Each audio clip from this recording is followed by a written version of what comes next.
Good evening, students.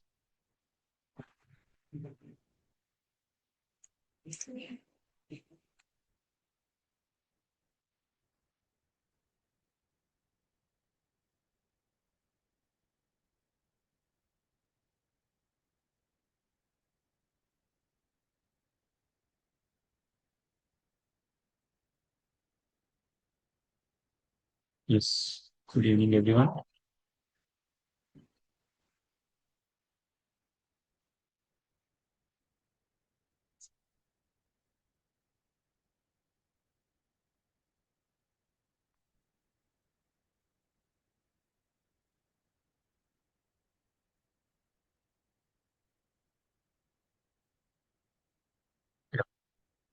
Good evening, everyone. Good to see you all. So we've been discussing on the foundational aspects, on the registration aspects, supply aspects, the exemptions, the reverse charge, the time of supply, value of supply. These are the topics which we have discussed till now. Today is a very important topic from your examination perspective because the major portion of or all the chapters will have some other aspect on input tax credit. And today we are discussing on the topic of input tax credit, which is the backbone for GST. That if you have to claim any credit, you should have that input tax credit. That is, the ITC should be available. If ITC is available, only then the GST system will work.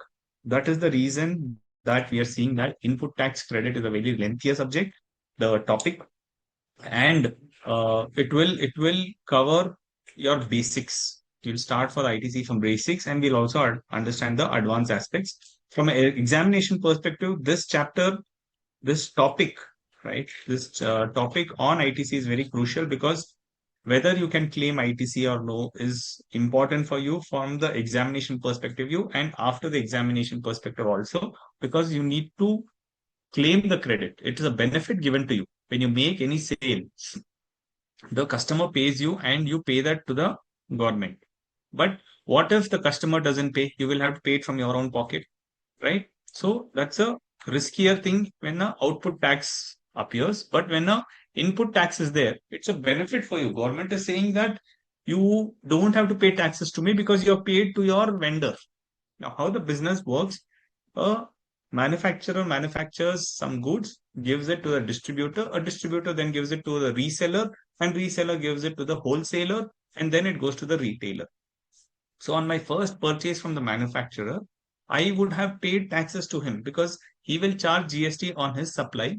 So, on his sale invoice, he is charging GST to me. So, I have paid taxes to him in the invoice. So, government is saying that the money to the government is coming from the manufacturer. But you, who is a first time buyer from the manufacturer, who are a first leg buyer from the manufacturer, you don't have to pay taxes to me to the extent of the taxes what you pay to the manufacturer. So it's a chain. The chain starts from the first person who is selling it to you, or from my perspective, from whom I am buying. When I buy from somebody, he is collecting taxes from me. So that's a benefit to me because I am paying to him. And government is saying, since you have already paid to him, don't pay that value to me. So I will not pay that money to the government. I will consider that as a credit for me. It's a input tax credit. So it's a benefit. Even practically, this is very helpful. And from your examination perspective also, this input tax credit will be the major portion of your questions being asked. Okay. So let's get into the topics here. As we had discussed on output, whenever we make sales, we charge output tax. Okay. And on my purchases and on my expenses and on machineries, what I purchase, these are all the things what I require. On this, there will be tax, which I will reduce it from my output tax. So from my output tax, I'm reducing the tax on my purchases, tax on my expenses, and tax on my machinery. All of the taxes what I've paid on my purchase portion is called as input GST or input tax credit. So from my output GST, I will reduce my input GST. The balance is called GST payable. So that's clear that my output is output. My input is my input. The balance is called GST payable. Clear? Now, what is this GST credit then? Output minus input will always be GST payable. Then how can there be a scenario of GST credit?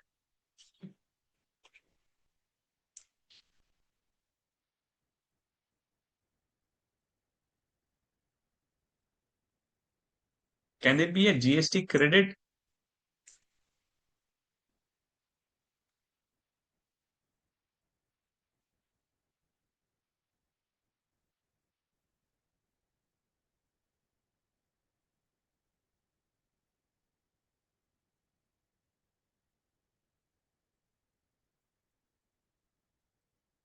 Yes, correct.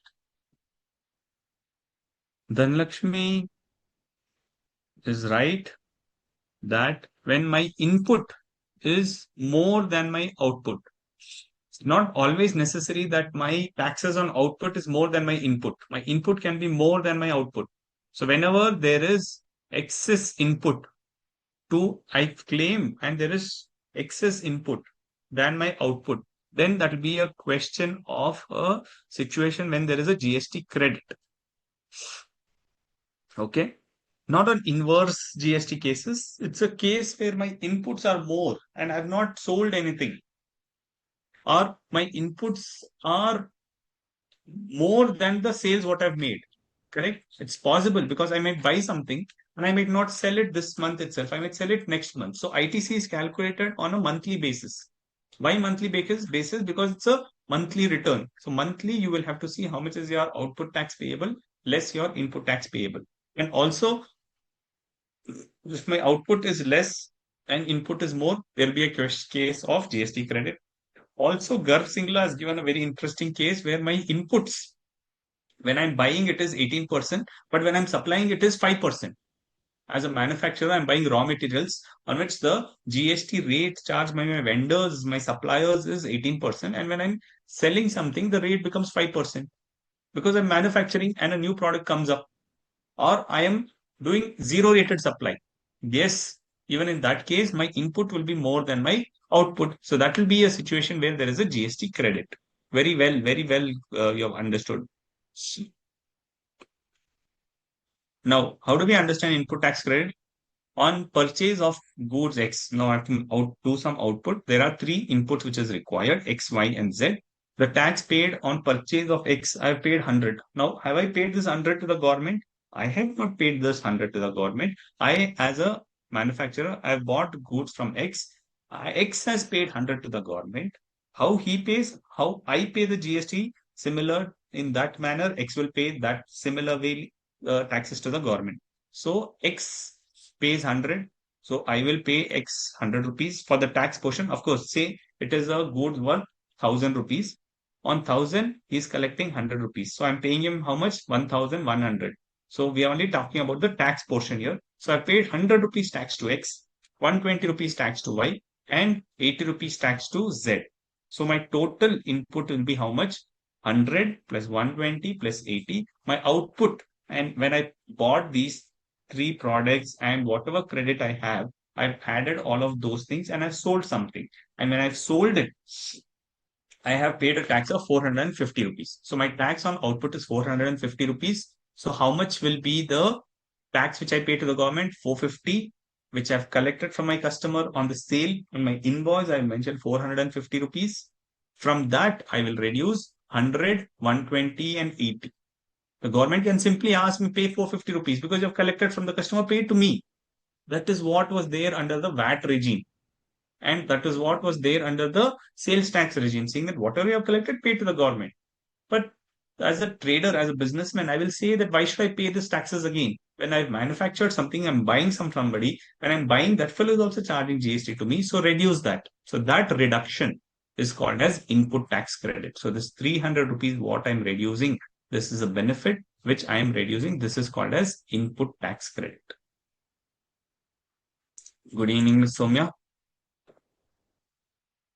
So pre-GST, there was SENVAT and VAT. There was no fungibility. That is, when I bought any goods on which SENVAT was there and VAT was there, it was never used to getting interlinked. SENVAT was a separate thing, VAT was separate thing because it was managed by two different governments. Senvat was managed by central government, VAT was managed by state government. So there was no fungibility, which means the purchase which I'm doing on which Senvat has paid, I was not getting a credit for that against the VAT payable.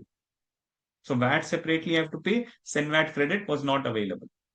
So that similar such issues were there pre-GST. That is why GST came in. Okay.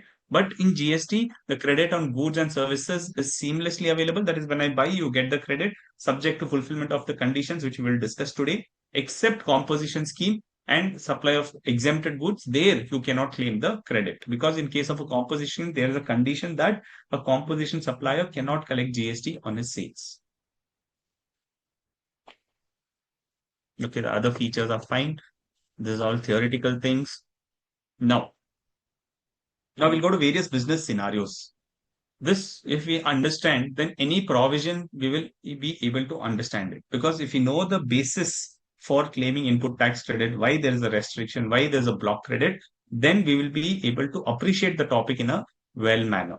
So if you have inputs and input services, now you have inputs and input services. If you are using it for your business purposes, yes, then ITC is available. Input tax credit is available when this inputs you are using it for your business purposes. Now, if you do not use it for your business purposes, then input tax credit is not available. Which means what? You have bought something for personal purposes. Is it for business? No, it is not for business because it is personal purposes. So there you do not get the credit. So to claim the credit, it should be for the business purposes. Okay. So you understood this, that if it is for business purposes, you claim the credit. If it is not for business purposes, you don't claim the credit. Next, is it used for taxable supplies? What do you mean for taxable supplies and business purposes? Sir, you said it is for business purposes, then it should be for taxable supplies. No, not necessary. You will use it for business, but it is not used for taxable services. It is used for exempted supplies, right? So you bought a paper. You're a manufacturer. You bought a paper. Now you are having a printing unit within your factory. If you're buying the paper, selling the paper, input tax credit is available because GST is claimable and GST is payable. But you say, okay, some papers are lying, so I'll put one printing machine in my factory. In this printing machine, what you're doing, you're printing maps. Now, on the maps, the GST rate is zero. When you sell maps, the GST rate is zero. But when you bought the paper, how much tax you paid? You paid, say, 5% on the paper purchases. So when you bought a paper, you paid 5%. Now, when you're selling it, are you supplying, are you using that paper for taxable supply? This is an exempt supply. So in this case, when the paper is bought and it is used for non-taxable supplies. So I will tell is it used for taxable supplies? I will tell no, it is not used for taxable supply. Then ITC is not available. Okay. If ITC is not available, I cannot claim the credit. But if it is used for taxable supplies, I will claim the credit. Clear? Now, these two common things. Now, used for business purposes, commonly I've used for business and non-business purposes. And taxable supplies, I'll commonly use for taxable supplies and exempt supplies. Let's take the same example of that paper manufacturer. He's bought the paper. Where is he storing it? In his warehouse. And maps also, where is it happening? Printing of maps in his warehouse. Now, this warehouse has a common rent. Now, this rental is used for both taxable and exempt supplies. So, can you claim credit on the full rent? No. It says that when you are having common services or common supplies for taxable and exempt supplies, then you can claim the credit only on the basis of the ratio of the turnover, which is attributable to common credit. Okay, you will claim input tax credit only on the ratio of turnover which is attributable to common credit. So you will proportionately claim the credit of that rental to the extent of the taxable supplies what you're making, to the extent of exempt supplies what you're making, on that you will not claim the credit. Clear? Similarly, when you're buying anything for business and personal purposes, commonly when you're buying it, only on the basis of ratio which is attributable to business, I will claim it. For non-business, I cannot claim it. Clear? Any doubts here? We have not yet gone into the provisions, but we are just at the surface level clearing the basic concepts.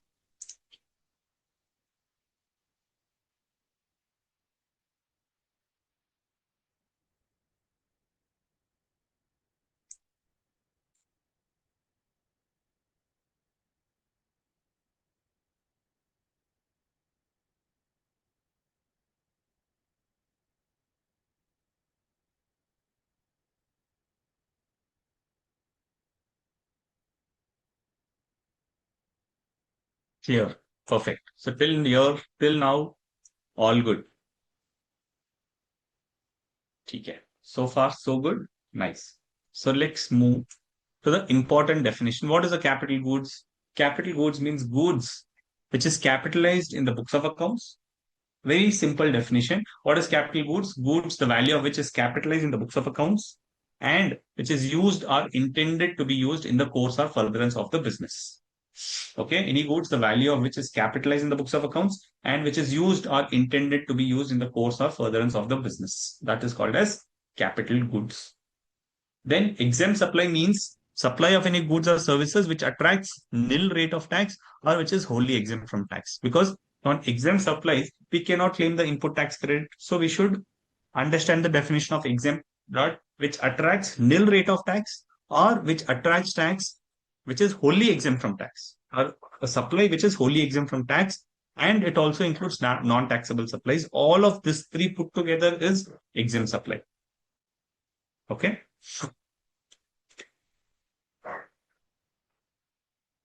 That's fine. Okay. Now, one important definition here again is on input tax. What are all is the input tax? When you buy something, the supplier charges to you. It is input tax. So under reverse charge, what you pay tax? Because who is paying? There the supplier is not paying. There you are paying as a recipient. So as a recipient, what taxes you pay? On that also, can you claim the credit? Yes, even on that we can claim the credit. So the tax which is charged on import of goods. When you import something, you pay customs duty and you also pay the IGST. Customs duty is not a credit, but IGST, what you pay on import, is available as a credit. So IGST charge on import of goods is a credit. The tax payable under the provisions of 9(3) or 9(4), that is reverse charge, is a credit. 5(3) and 5(4) is a credit, and 9(3) and 9(4) of the CGST and the SGST, both are the credit which is available. But it does not include the tax paid under composition levy, because a composition levy person's credit is not available in tax. Fine. So normal purchases, and normally it says that the central tax, state tax, integrated unitary tax charged on any supply, and it includes the following. So normal vendor charging is a credit, and these specific things also are a credit. When you import something, don't feel that GST on import, what a company pays or what a business pays, it's a cost. No, it is a credit which they can claim it. And 9(3), 9(4) reverse charge is all available. Clear? Okay, now let's get into the sections, what we are going to discuss under input tax credit. Section 16, 17, 18, 19, 20, and 21 gives us the various provisions of input tax credit. Section 16 says the important conditions, or it gives you the hands and legs to claim the credit. That is the provision on eligibility to claim the credit.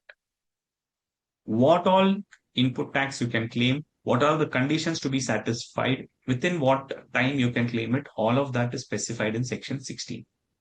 So section 16 says that you can claim the credit. Okay. Now 16 is the thing on claiming the credit. Then section 17. Section 17 says that apportionment of credit and block credit, like the proportionate thing what we discussed, that is mentioned in section 17. And it also says that what are the blocked credits. So should we remember these sections, sir? Other chapters, you don't remember the section, fine. But input tax credit, please remember these important sections. Section 16 is important. Under section 16, you will have to read or by heart the subsections also, because conditions are separate and some are not conditions, some are provisions itself. So you have to remember subsections under section 16. Section 17 is apportionment of credit and block credit. Section 18 says that in special circumstances, you will have a special treatment. That special treatment is there in section 18. Okay. So section 18 gives that availability of credit in special circumstances. And section 19 says that taking input tax credit in respect of input and capital goods, which is sent to job worker. When you send to a job worker, can you claim the credit? That conditions are given in section 19. Distribution of credit by input service distributor 20, which is not available for you. Good. It is out of the syllabus. Don't remember section 20. Manner of recovery of credit distributed in excess, again section 21. So 20 and 21 is out of syllabus for you till 19. Just 4 sections you remember. Okay. Section 16, we are starting with the eligibility for taking credit. Section 16(1) says that you can claim input tax credit. Now, input tax credit is what is available for a person who has taken registration under the GST. So you have to first obtain registration under the GST law, and then goods or services should be used in the course of business. It doesn't say that as soon as you buy, you should use it. You should be using it in the course of business. You bought something today, kept it in your warehouse, you'll use it next month or you'll use it after 2 months. Still, you can claim the credit because it is used in the course of business. Okay. Firstly, you should have registration. Without registration, if you buy something on that, if supplier charges something, you cannot claim the credit. So first is you should be having a registration. And then second condition is goods or services should be used in the course of business. If these two conditions are satisfied, then you are eligible to take the credit. Sir, I have not registered, but I have taken goods worth 1 crore rupees. I'm using it for my business. Can I claim the credit? Come on, let's make this little interactive now. I want answers from everyone.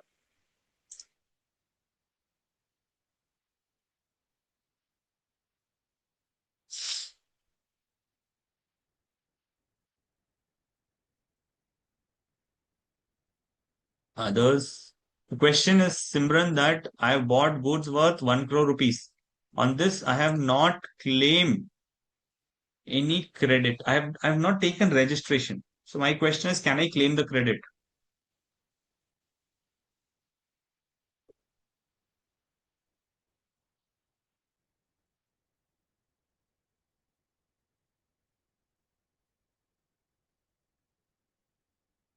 I cannot claim.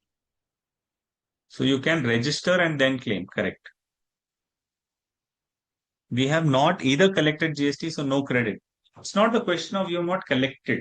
If you collect or not collect, that's a separate thing. Here, the condition on your screen says what? It says that you should have satisfied these two conditions. You should take a registration and you should use it for your business. If these two conditions are satisfied, you can claim. So what you all are saying is correct, that you cannot claim the credit because registration is a precondition to claim the credit. An unregistered person cannot claim the credit. So if you have to claim the credit, you should have registration in your hand. There are provisions where we can claim ITC on GST paid before registration. There are certain conditions for it. We'll come to those conditions. That is that section 18 which says on special circumstances. But generally, once you have registrations, then only you can claim. Okay. Now, once you claim the credit, where does it go? Does it go in your bank account? No. It goes and sits in your electronic credit ledger. So there's a ledger which comes up, which is called as electronic credit ledger. All your credit goes and sits there. Okay.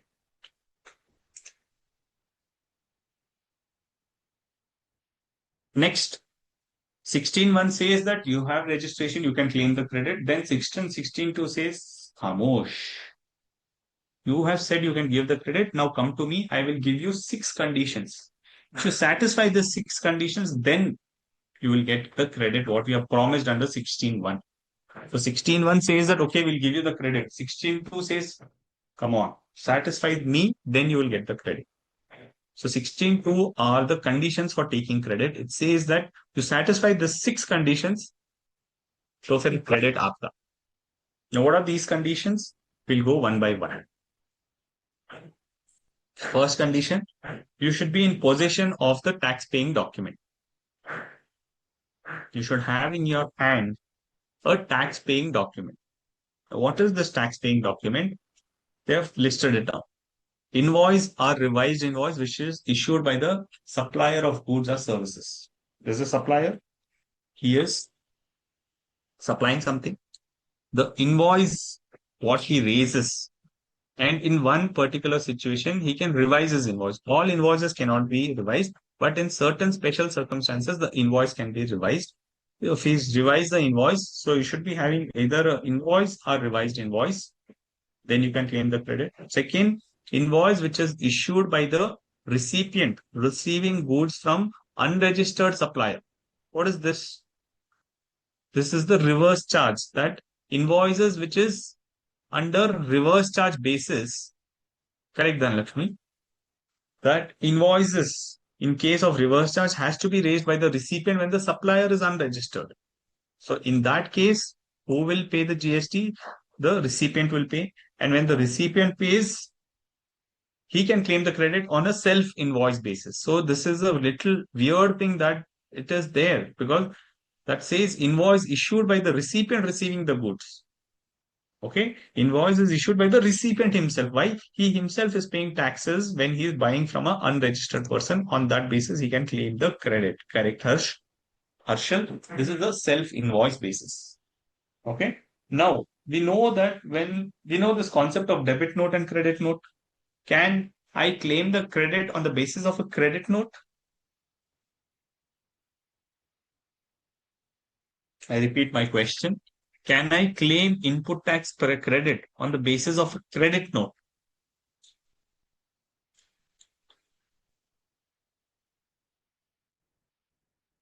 Harshal is saying yes. Amar is saying yes. Sugapriya and Garv are saying no. Gayatri, Dhanlakshmi are saying no.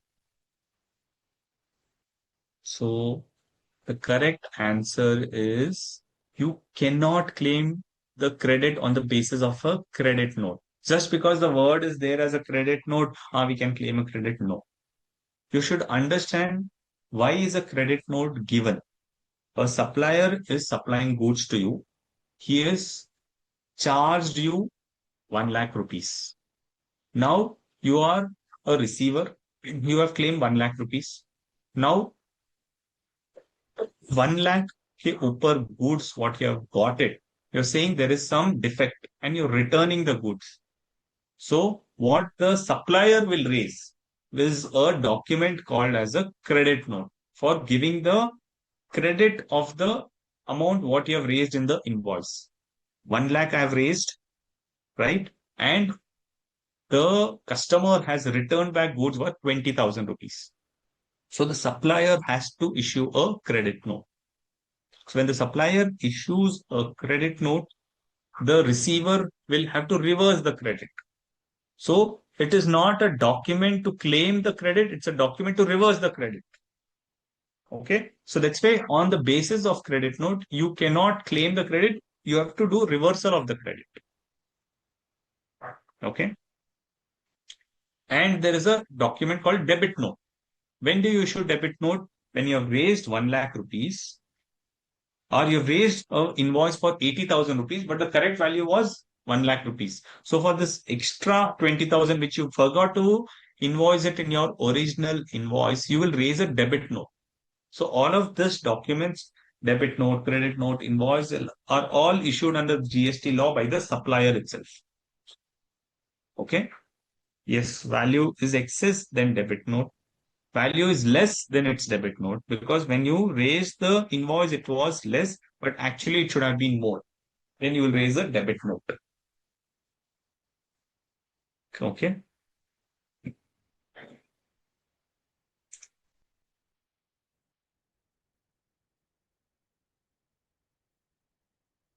So a debit note is similar to an invoice. So I've raised invoice for 80,000. Now I've raised a debit note for 20,000.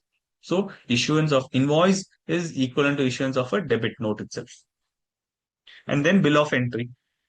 Why bill of entry? As we had said, that on import of goods we can claim the credit, but what is the document to claim credit on input? You cannot just show your product and say this is my purchases, give me the credit on this. You should have a document. So bill of entry is the document that when you have a bill of entry, you can claim the credit. In the bill of entry, your GST number will be mentioned. On that, you can claim the credit.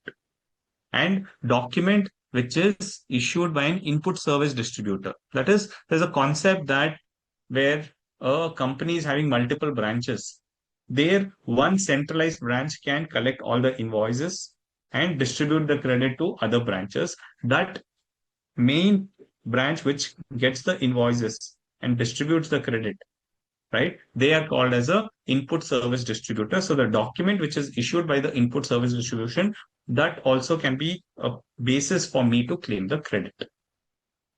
Okay. Then no ITC of tax paid towards demands involving fraud. We cannot claim credit on the document which is for payment of any fraudulent amount. Okay. So these are the 5 document basis which I can claim the credit. Yeah.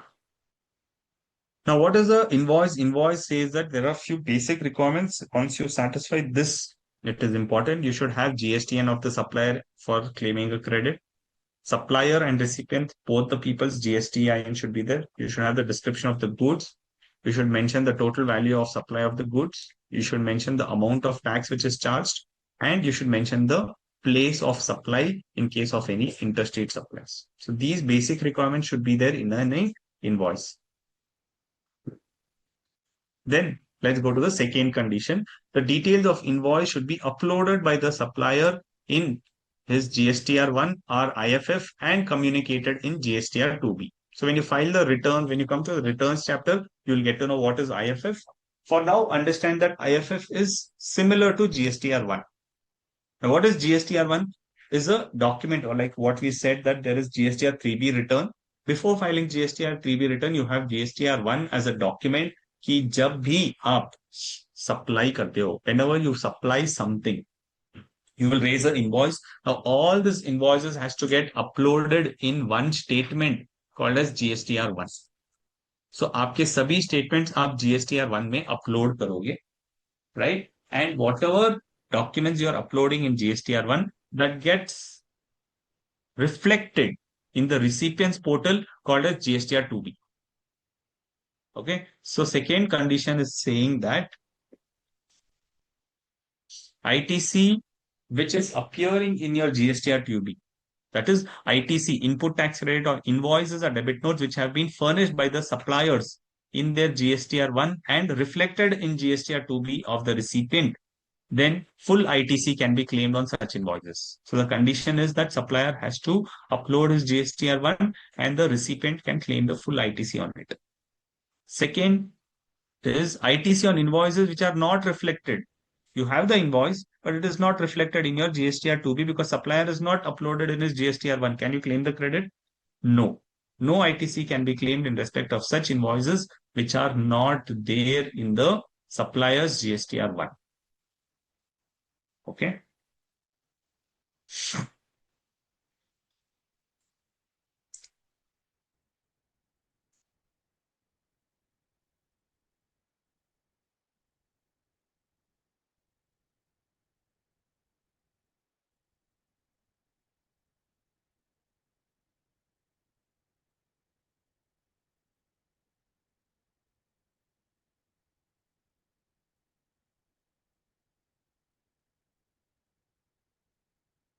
Clear?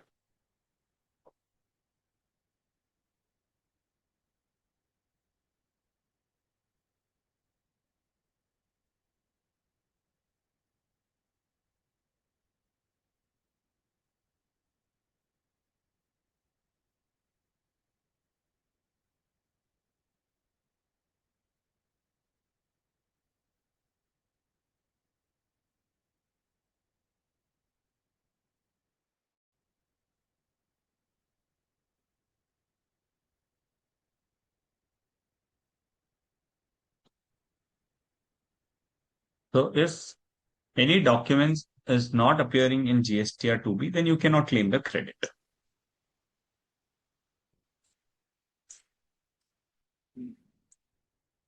Now, this GSTR1 or IFF says that A sells goods to B.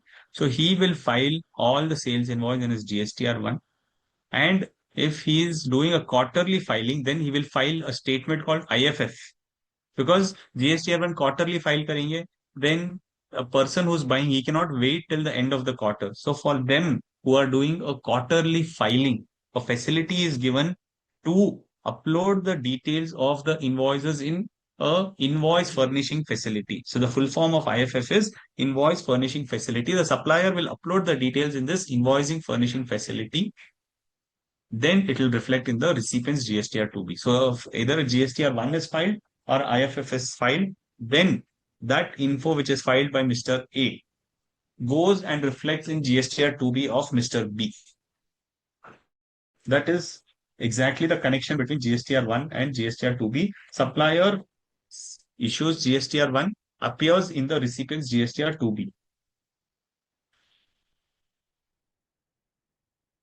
And then the based on this GSTR2B, amount of ITC on purchase, which is reported in my GSTR3B, will get reflected in my GSTR electronic credit ledger.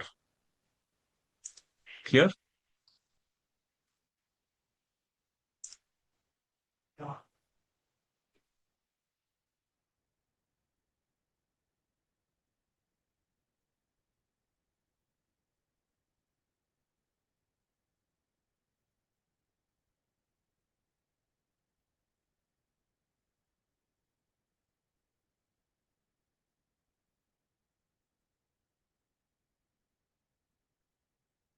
Okay.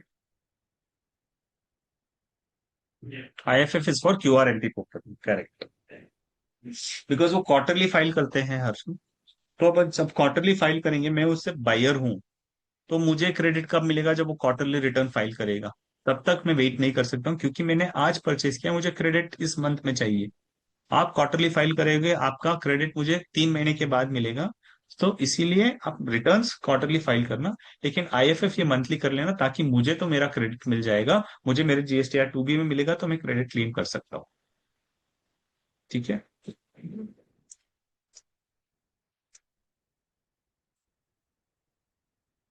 16 A. Now 16 to double A says that the details of invoice or debit note, which is referred to in clause A, has been furnished by the supplier in the statement of outward supplies, and such details have been communicated to the recipient of such invoice or debit note in the manner specified under section 37. That is, invoice on which ITC is not available under any provisions need not be considered. Yeah. Now, what does this say? Just give me one moment. I'll just go to the slide. By the time you read this, yeah, this is a very important thing what you're trying to say.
Yeah.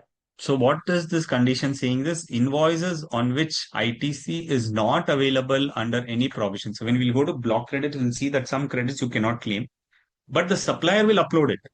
Now, just because it is appearing in your GSTR 2B, ऐसा नहीं कि every credit you can take it, because supplier has supplied to you. Like they take the example of food supply. Somebody has supplied food to you. Now, food is a block credit. Now, can you claim credit of it? Because supplier has uploaded his GSTR1 and it is appearing in your GSTR 2B. Can you claim it? You cannot claim it, because everything and anything what is appearing in 2B, you cannot claim it. You have to look at other conditions also. Okay. One condition says that you cannot claim the credit on food. So from the GSTR 2B, you have to evaluate the credits which are block credits, and those block credits you cannot claim. ठीक है, आपको GSTR 2B में आ रहा है, ऐसा नहीं कि आपको ग्रीन कार्ड मिल गया आप सभी क्रेडिट ले सकते हो। तो उसके अंदर भी ढूंढना पड़ेगा कि उसमें क्या क्या ब्लॉक क्रेडिट्स है। जैसे मैंने एग्जांपल फूड का बताया कि सप्लायर ने सप्लाई किया, आप रिसिपेंट, आपने फूड का क्रेडिट नहीं ले सकते हो आप। सर एम्प्लॉयज के लिए है, वो 17 में हम डिस्कस करेंगे कि बिजनेस, जेन्युइन बिजनेस के लिए हो तो भी आप क्रेडिट नहीं क्लेम कर सकते हो। So any genuine purchase you can not claim it. Block credits will appear in GST2B. Why? Yes, everything will appear because GSTR2B is a reflection of the supplier's GSTR1. Supplier has supplied, he is issued GSTR1, you will receive it in your GSTR2B. So from the GSTR2B, you have to filter out block credits items, food expenses, expenses which are in the nature of works contract. Those things you cannot claim the credit. So from the GSTR2B, filter out credits which you cannot claim and that you should not claim. Bank charges block credit नहीं है Harshad. Bank charges 17 में disclose list में लिखा नहीं है, तो आप उसको क्लेम कर सकते हो। Clear Gayatri? And another example exemption is very good, very important, that ITC can be availed in respect of IGST, which is paid on imports, documents issued under reverse charge, credit received from ISD, which are outside the ambit of section 37(1). So 37(1) के बाहर जो है उसका भी आप credit without appearing to be ले सकते हो। फर्स्ट इज 2B में आप जो है उसको फिल्टर आउट करोगे, लेकिन ये परचेजेस के लिए imports, reverse charge and credit received from ISD, this you can claim even if it is not appearing in your 2B.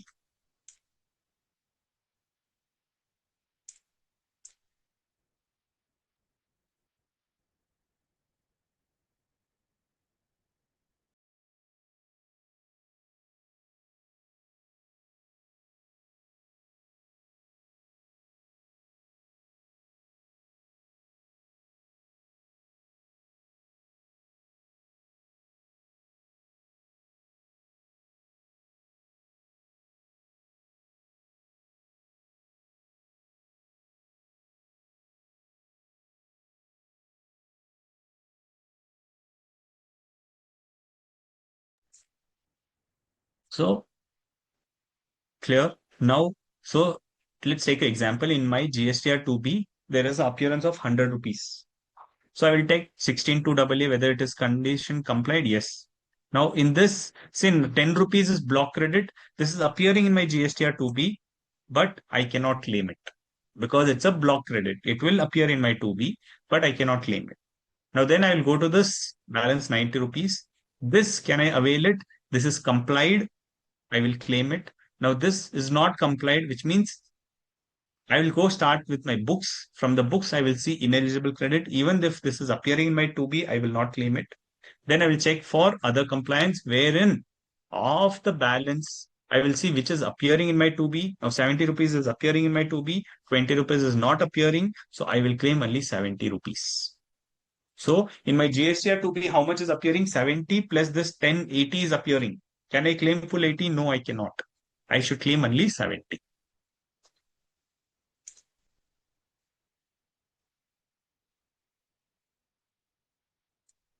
Means even 2B में रिफ्लेक्ट नहीं हुआ है पर आईटीसी एलिजिबल है तो क्लेम कर सकते हैं सिर्फ इंपोर्ट पे, रिवर्स चार्ज पे और आईएसडी पे।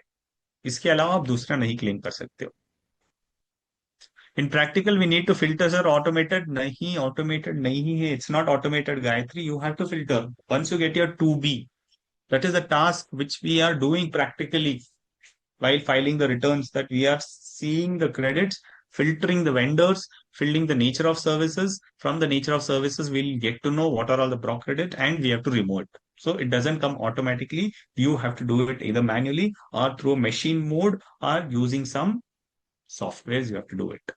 So it's a effort of the receiver, not the efforts of the government. They do not filter it out.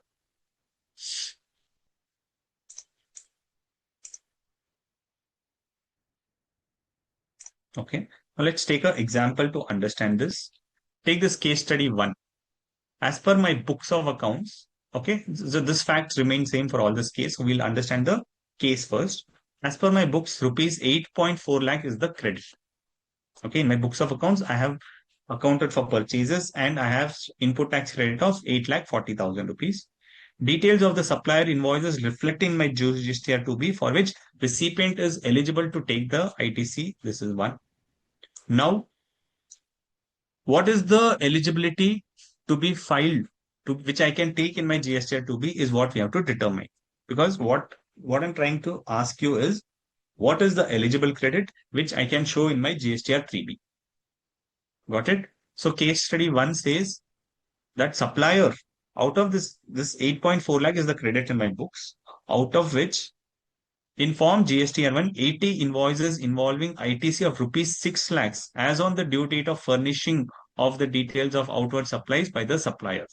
So supplier has furnished in his form GSTR1 80 invoices involving ITC of 6 lakh rupees. I have purchased from various vendors and I have 8 lakh 40,000 rupees in my books. But supplier has uploaded only 80 invoices, the value of which is 6 lakh rupees. So how much credit can I claim?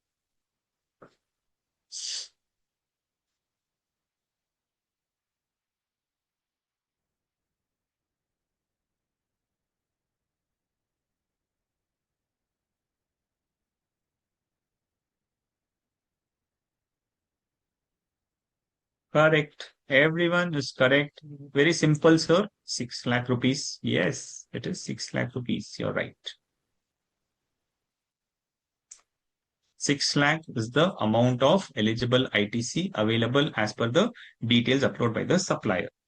Okay, now go to case 2, wherein suppliers have furnished in form GSTR1 80 invoices involving ITC of rupees 7 lakhs as on the due date of furnishing of the details of outward supplies by the supplier.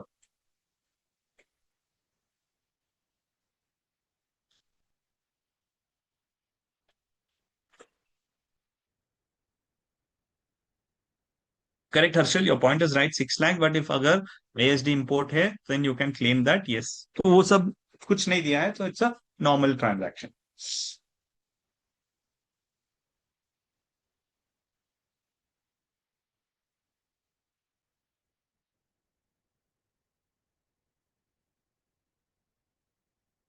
Gayatri, very fast. Good. So in second scenario, we can claim 7 lakh rupees because out of 8.4 lakh, 7 lakhs have uploaded. I will claim only 7 lakh rupees.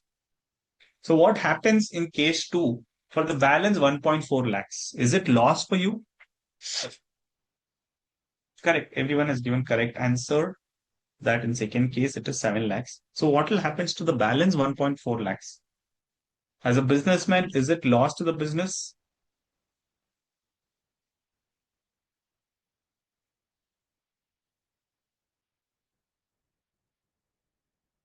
Correct. It is claimable when it is uploaded because you have claimed it. Now, supplier has not uploaded it. So, to those 1.8 lakh worth of input tax credit, you will follow up with the supplier and tell him to upload. If he uploads it next month, you can claim it. If he uploads after that month, also you can claim it. But there is a limit up till which he can do it.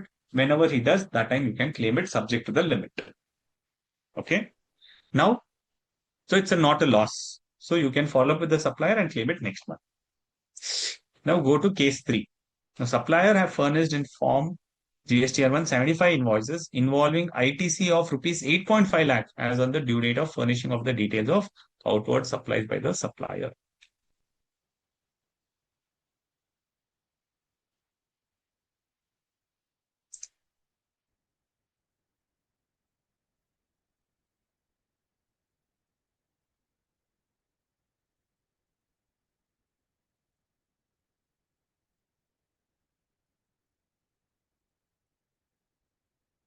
So few people are saying you can claim 8.5 lakhs because it is appearing in your GSTR 1.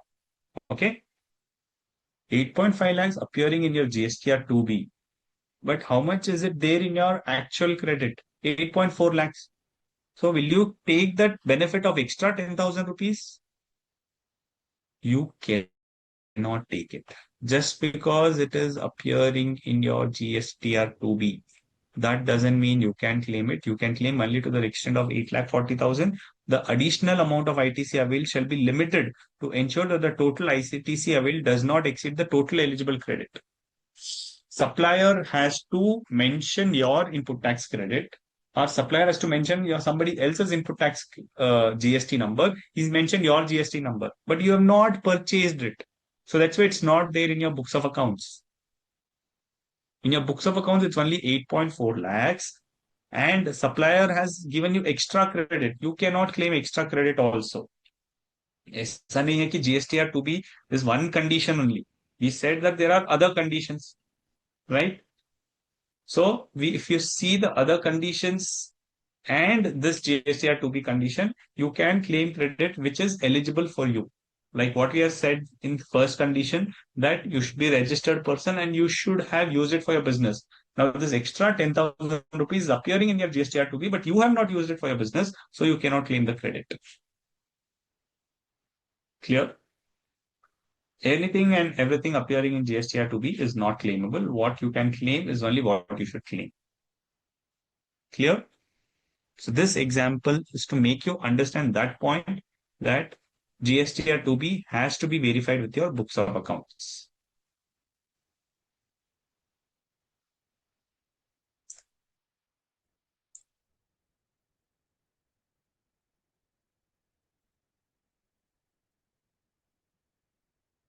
Harshal, if 2B reflect in excess of 8, 2B is reflecting 8.5 lakhs. Still you cannot claim it, na?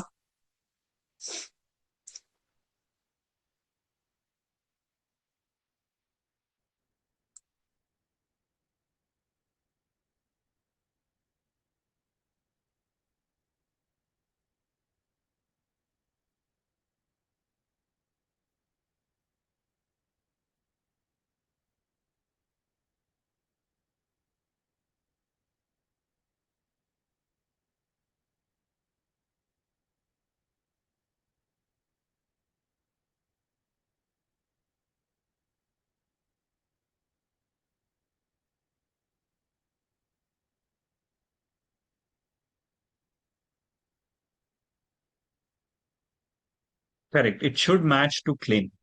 8.5 lakh, 4 lakh will go your electronic cash ledger. No. Once you claim it in your GSTR 2B, the input tax credit, it will go and sit in your electronic credit ledger. So any input tax credit what we claim goes in our electronic credit ledger. Whatever cash we pay, that goes and sits in our electronic cash ledger.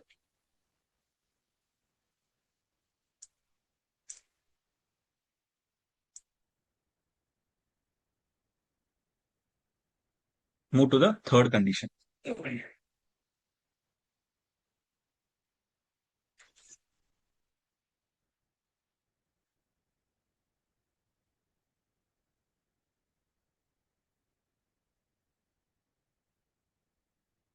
Third condition says that you should be in actual receipts of the goods or services.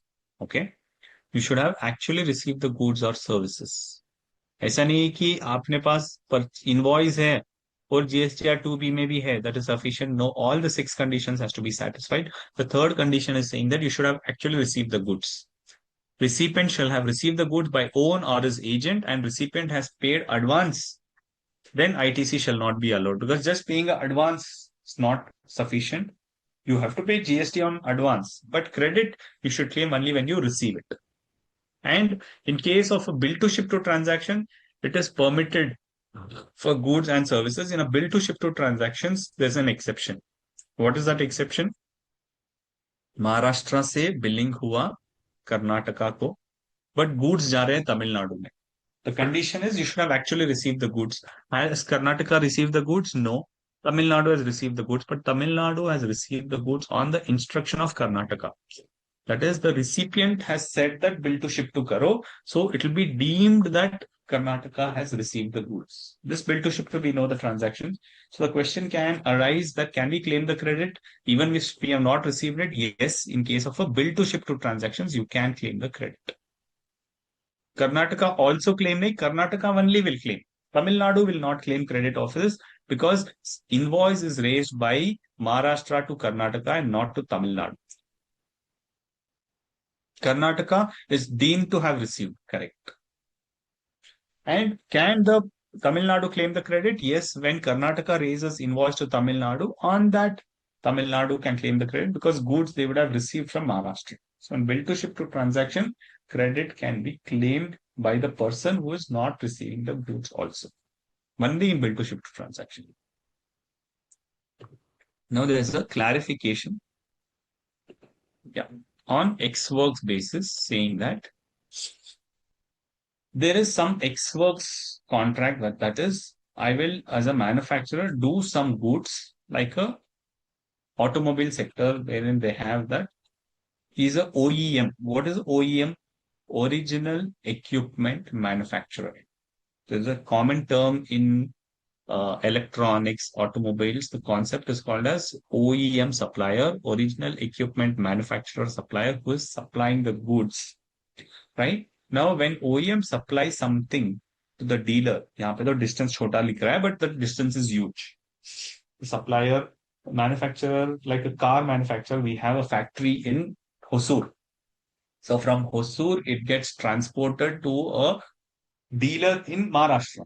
From Hosur to Maharashtra, it will take 3 days for the transport vehicle to carry the car. Like this, they will carry some 10 cars and they will give it to the dealer. Now, should the dealer wait because the condition says you should have actually received the goods? No, OEM is issued it to the transporter and dealer will get it after 3 days. Should he claim after 3 days was a question which was raised, and it is clarified that in case of this export basis, ITC can be taken by the dealer when the OEM, this factory person, hands over the goods to the transporter at his factory gate. Say today on the 30th June, the factory person in the morning gives the goods to the transporter and transportation starts, and on 3rd July it reaches the dealer. So when can he claim the credit? Can he claim the credit on 30th June or the 3rd July?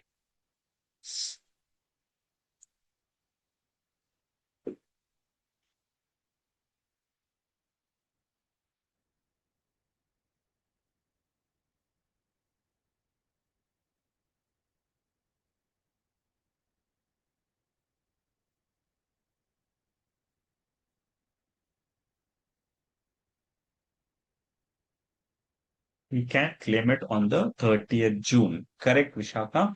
That is when the goods are handed over to the transporter. The OEM has given it to the transporter and it will be treated as though the dealer has received it. ताकि उनका credit फिर June में ही ले सकते हैं. They don't have to claim it in July, because if they have to claim it in July, it will again take 1 month's time. But the supplier has actually put the goods to the transporter and transporter will give it only to the dealer and nobody else.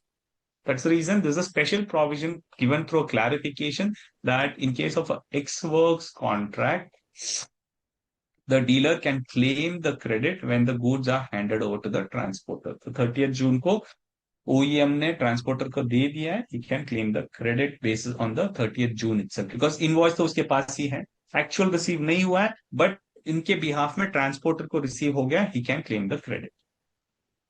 Clear है?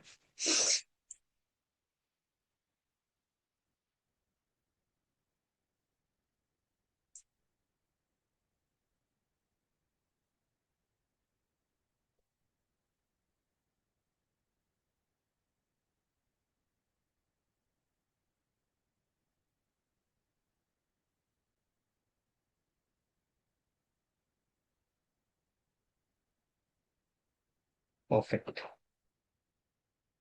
Next condition, details of ITC in respect of supply are not restricted under section 38. The next condition is that you can claim the credit, which is appearing in 2B, but there is a section called section 38. It should not be restricted under that, on which ITC is available to the recipient, on which ITC cannot be available. So in your GSTR 2B, you will have two categories. One on which credit is restricted under section 38. Now, what is this which is restricted? They have given some cases. That is, if you're buying some from goods from a new registered person, a person who's newly registered under GST law. purchase of goods from a new registrant, a purchase from a person who's defaulted the payment of tax, person whose output tax is GSTR 1 is more than his GSTR 3B, a person who's availed ITC on amount that exceeds the credit, a person who's defaulted in discharging his tax, and such other class of person which is prescribed. In these cases, if you are buying from these people, then your credit will be restricted. For this, you don't have to check. This will automatically appear in your GSTR 2B. So the condition number 4 is that it should be not be restricted, but effectively this provision is not effective. They have not given the rules for this. They've just put it in the act.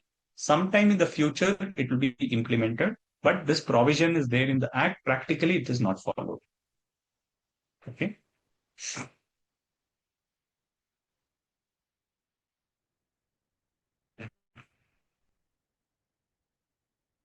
Next condition is the tax leviable on supply should be actually paid to the government. Section 16(2) says that the tax which is leviable on the supply is actually paid to the government. That is the condition of Section 16(2)(c). The supplier should have actually paid tax to the government either by cash or by utilizing the credit. That doesn't matter.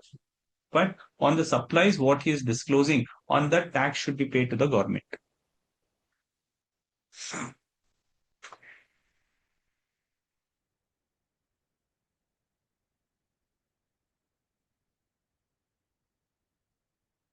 So there's a section 41 related to this saying that availment of self-assessed IST. A registered person can avail the credit of eligible ITC as self-assessed in his return, and such amount shall be credited to his electronic credit ledger. That is, once you satisfy the conditions and you claim it in your returns, what you claim in the returns will go and sit in your electronic credit ledger. And if you want to reverse, you can reverse it. That is, if the tax payable corresponding to such ITC is not paid to the government, because supplier, you will claim the credit, but you will get to know whether he's paid the taxes to the government or no later on. But you have to satisfy this condition. So you will claim the credit and then you will reverse it. So if the tax payable corresponding to such ITC is not paid, then ITC so availed shall be reversed by the said person along with applicable interest. Because you have claimed it today, supplier has not paid the taxes to the government, you have enjoyed the credit. So that's the reason you have to pay interest. So you have availed the credit, but supplier has not paid the taxes, you have to reverse it. Okay.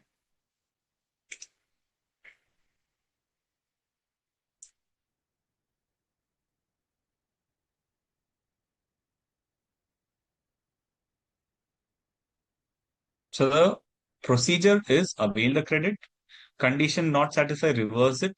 But later on, you have fought with the supplier, you have followed up with the supplier and told him, bhai, you pay off the taxes, warna tu paise mujhe de de. Because I have paid taxes to you, you have not paid to the government. Now government is putting a burden on me by not giving me the credit. So you will tell him to, you will reverse it and you'll follow up. Once he files the returns and pays the taxes, then you will re-avail it. So the concept in GST is avail, reverse, then re-avail. No problem. But in between of avail and reversal, you will end up paying interest. So that is a loss for you. But say you have availed and reversed and supplier has not filed the returns, then you cannot re-avail. That's a loss for you. So the government is saying that you have to deal with your suppliers, deal with only clean suppliers who are filing the returns and paying the taxes on time. Otherwise, you will be at a loss. So you avail the credit, reverse, then re-avail is the concept. Clear?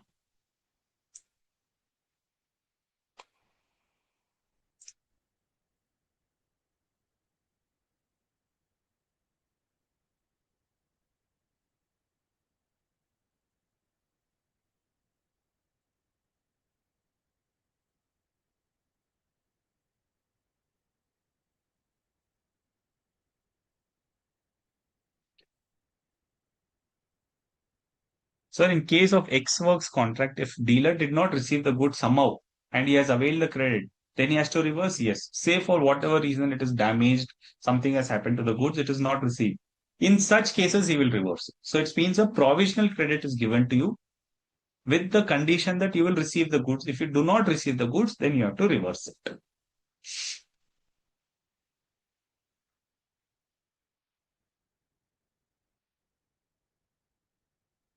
Now, we have discussed in the last class on RCM.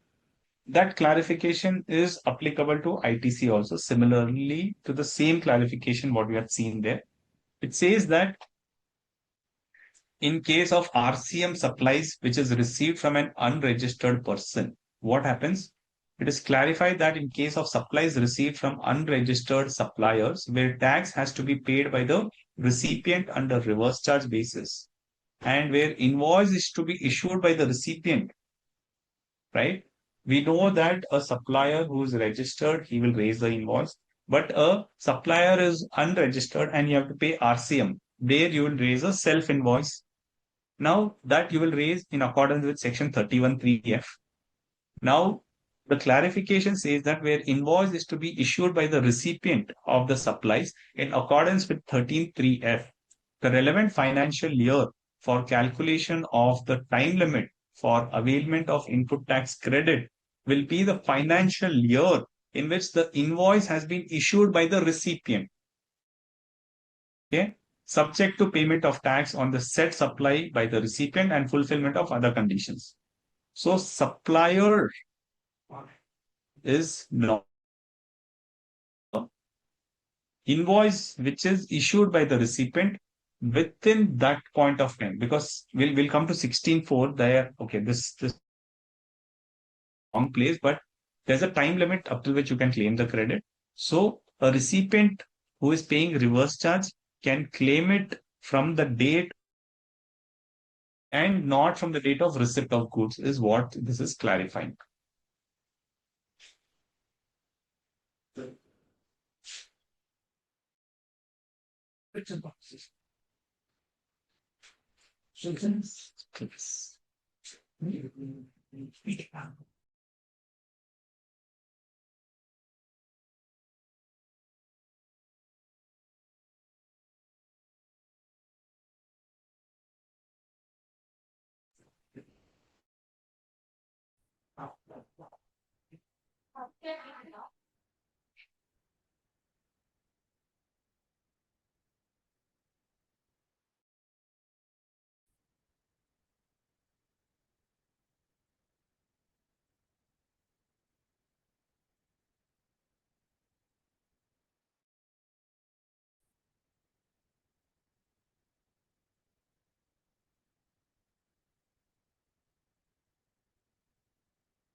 Give me 1 minute.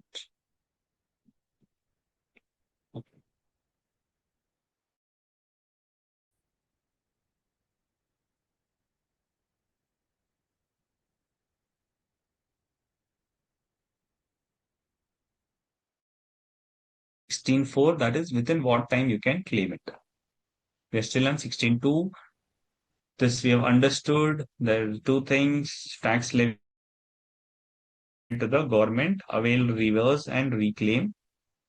Then you have reversal in case of non-payment of tax by the supplier that not paid. Then you will reverse it and claim it once he pays it.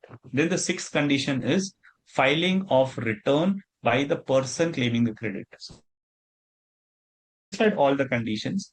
Once you satisfy all conditions, then you can claim the credit by filing your return. Okay, it's not that to do everything. Recipient also has to be doing something, that is, he should filing check this GSTR2B, input is available, then he will claim it GSTR3B. Okay, so you put it in your final return, then you can claim it in your GSTR3B.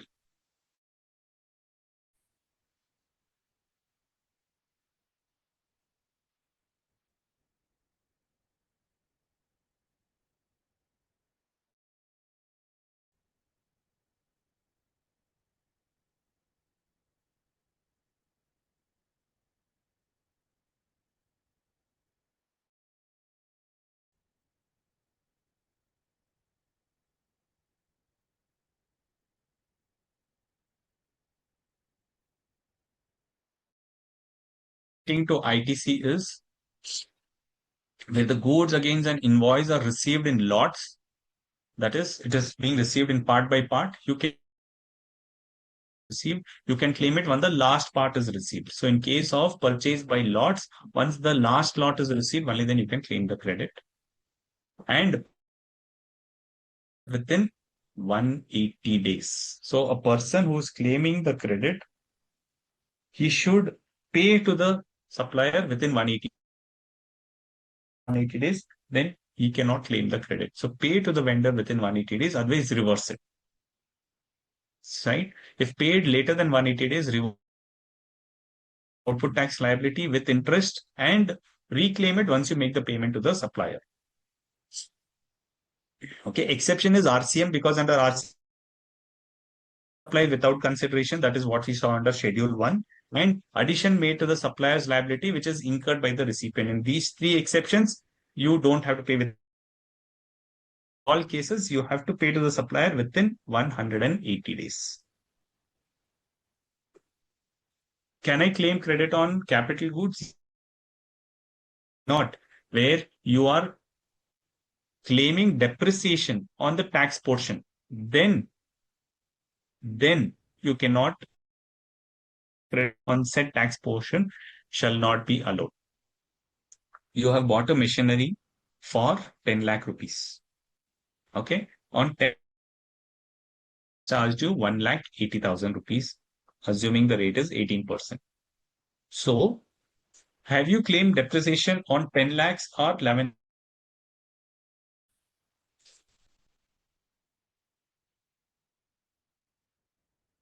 Normally, what will you do? If you bought some lakh rupee worth, will you claim depreciation on 10 lakhs or 11,80,000?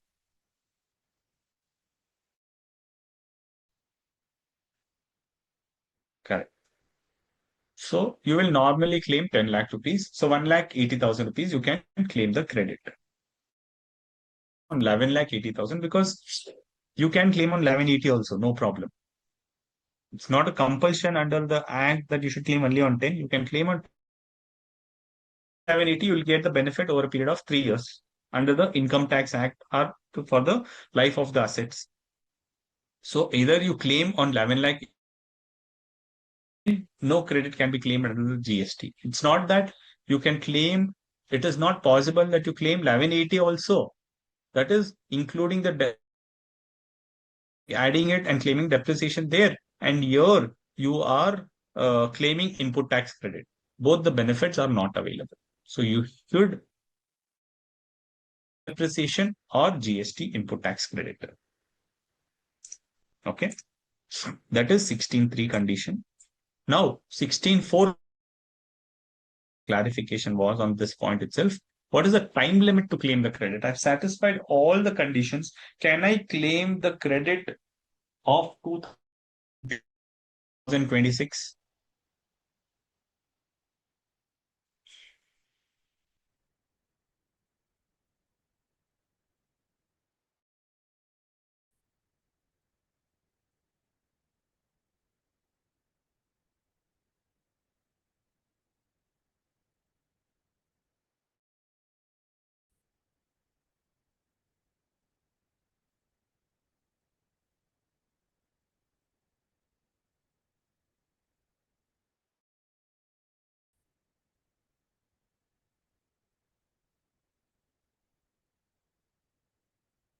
You can claim within 6 months only for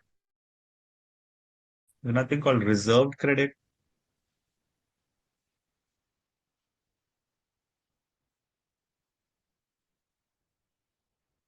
Earliest of end of November and annual report. Correct. So there is a time limit within which you can claim the credit. It says that 2019 you cannot claim it. 2019's credit maximum you can claim by 30th November of 2020. So 30th November following the end of the financial year to which such invoice or debit note pertains, or the date of furnishing annual return for that particular year, whichever is earlier. Okay. So what does this mean? It simply means that credit I have claimed in 2000, supplier has given me the invoice on 1st of April 2025. Okay, he's given me invoice on 1st April 2025. I should claim it in my April returns. I've forgotten, claim it in the May returns, not appearing in 2B, fine. Claim it in May returns, at least May it should appear. No, for the whole year, I've forgotten to claim. Government is saying, fine, still we'll give you because it's your credit. So 25, 26, you can claim fully in any month of 25, 26. And if you have missed out in 25, 26, then you can claim it from April to November 2026 also. So they're giving you a full year, plus they're giving you 7 months of the next year also, you claim it. Or the date of furnishing annual return, whichever is earlier. The date of furnishing the annual return is December. So November comes before December. So by November, you can claim the credit. How will you claim it in November? By filing October's return. So technically, up till October's return, you can claim the credit of the previous year. Such a extra time they are giving though, but still people are missing out on the credit.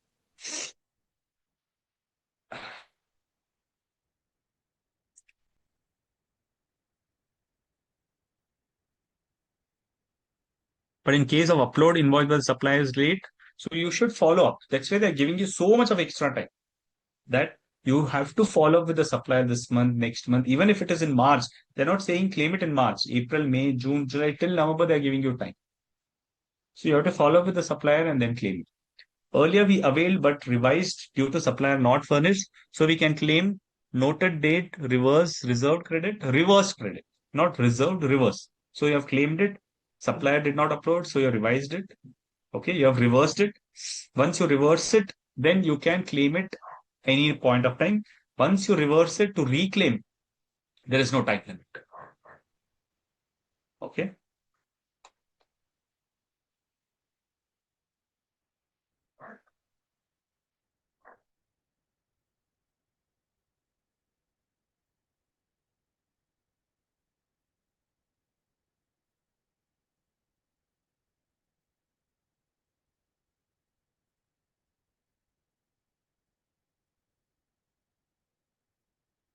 But reversing ITC case, time limit does not apply. Correct. So once you reverse it, to reclaim it, time limit does not apply. But you should reverse it, right? Otherwise, what you have claimed also will go off because you have not met the condition. So once you claim it, okay, you have to file the claim within that time limit.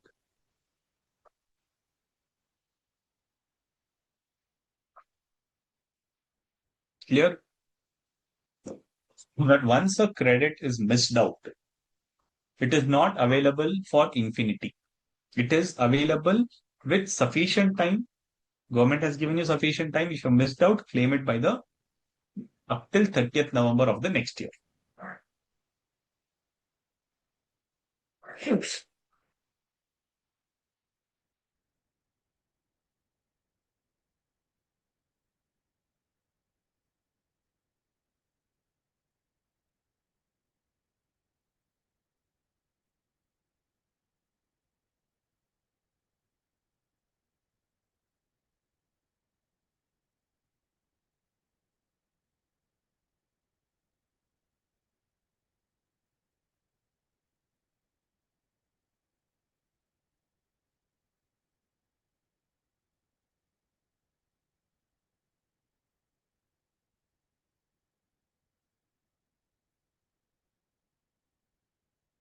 Here.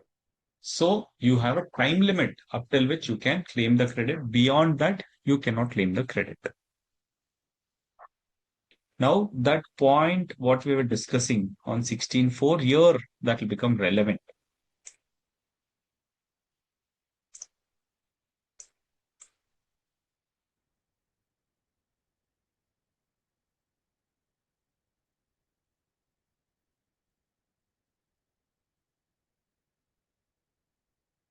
In case of reverse charge, also, should I stick on to the time limit? Yes, they also have to stick on to the time limit of claiming within November of the subsequent year. But the time limit starts from not the date of supplier's invoice. It will start from the date of recipient's invoice, because in case of reverse charge mechanism, what is the document basis which you can claim the credit? It is self invoice. So once you generate the self invoice, from that date, you should because it says the date of invoice. Now, the date of invoice is the RCM invoice which I raise it on myself. So, RCM invoice, when I raise it, from that point of time, I have to claim the credit.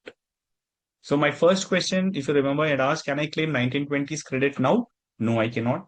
But 1920's RCM, if I have raised the invoice in 2026, can I claim it? Yes, I can claim it.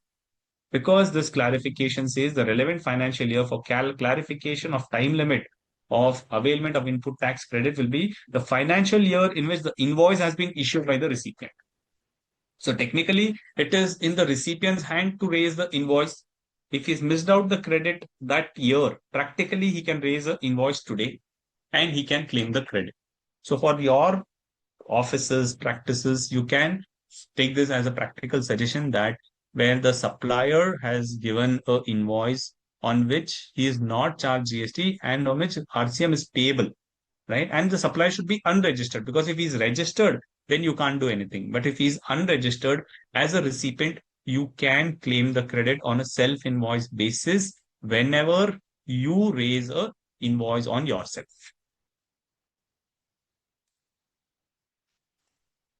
Clear? This is very important.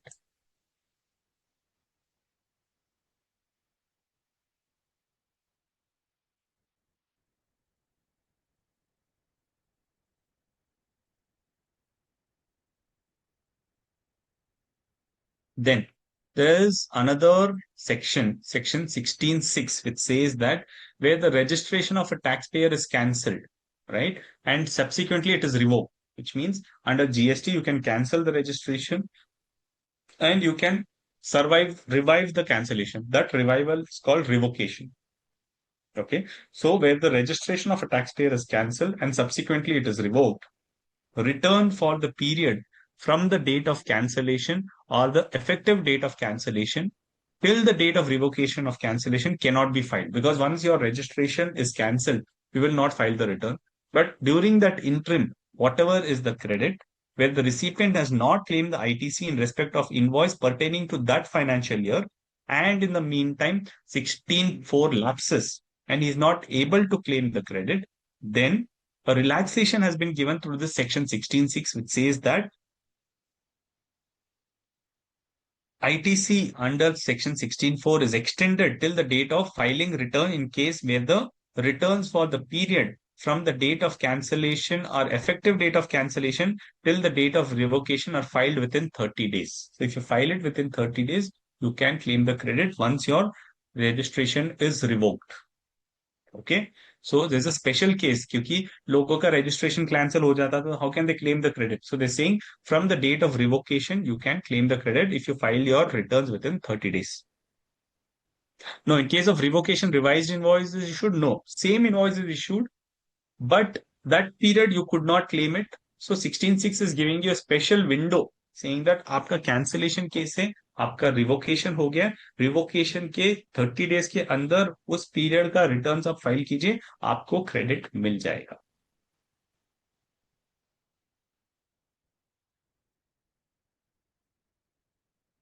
Clear?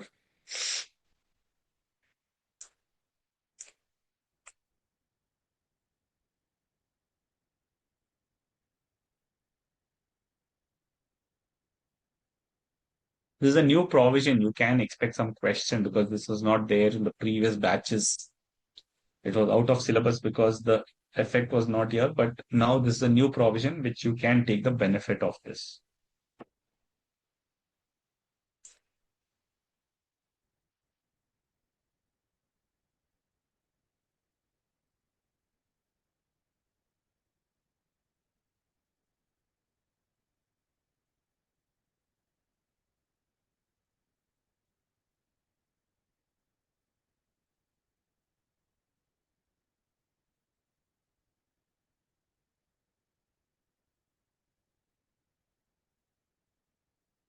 Clear? So those are the conditions.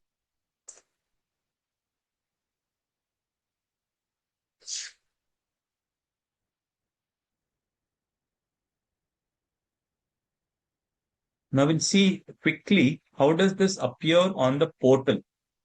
So we'll see on the portal view so that you can get some connection. Otherwise, it become really theoretical. So I'll bring you a portal view to understand how does this appear on the GST portal. So on the GST portal, you have the dashboard. This is called as a return dashboard.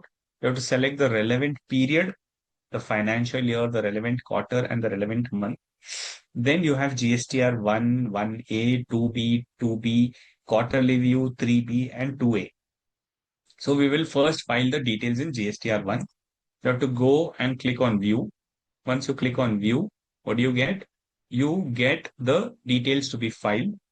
What are the details? You will file the details of all your invoices, the various serial numbers to give various categories of supplies. If it is B2B supplies, you'll mention it here. B2B large invoices, you'll mention here. Export invoices, B2C. So if you see all the supplies, all the invoices, what you have raised, you will mention in this GSTR1. Okay. Then you will file this by the 13th or 11th. If you're a monthly filer, you'll file it by the 11th. If you're a quarterly filer, you'll file it by the 13th. Once you file this, you will go on the 20th and you will see this GSTR 2B. Once you see this GSTR 2B, you will get to know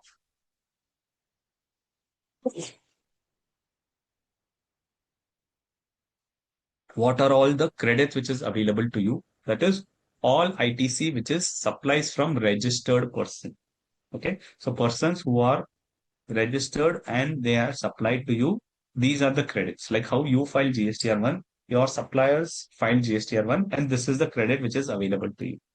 So you will go to this and find out what are the categories. You have B2B invoices, debit notes, e-commerce, amended invoices and things. Then again, you'll go to the B2B invoices to check in detail who has supplied to you. Because as I said, if some supplies is appearing, but you have not actually received from them, you cannot claim the credit. So you have to go invoice wise, check whether you have purchased from them. Yes, you have purchased from all of them, then you can claim the credit. Okay, you will see each document wise details, what are the taxes, everything. And then once you file your GSTR 2B, then you'll go to your GSTR 3B return. How do we claim the credit? You have various tabs under 3B. What is your tax on outward supply? What is the supplies under section 9(5)? What is your interstate supplies? This is the important one, eligible ITC, exempt supplies, and interest. So if you enter your details in your eligible ITC by satisfying all the 16(6) conditions, right? Then it will go and sit in your electronic credit ledger. This is how your electronic credit ledger looks. It will say which month, how much amount you have claimed, and from the credit, how much you have utilized for payment, that will be debit. So all your credit comes here. That's why it is called as electronic credit ledger. Like in your bank, you have credits coming to your bank account, right? Similar to that, credits coming to your electronic credit ledger is sitting in your credit side. Okay. So we'll take a break here and then we'll assemble back in 10 minutes to discuss on section 17. I'll leave you with this screen so you can understand what are the various returns to be filed.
Okay, so we were discussing on GST 3B.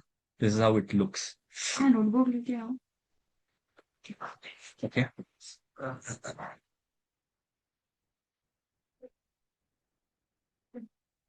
Now we'll move to section 17 on block credit.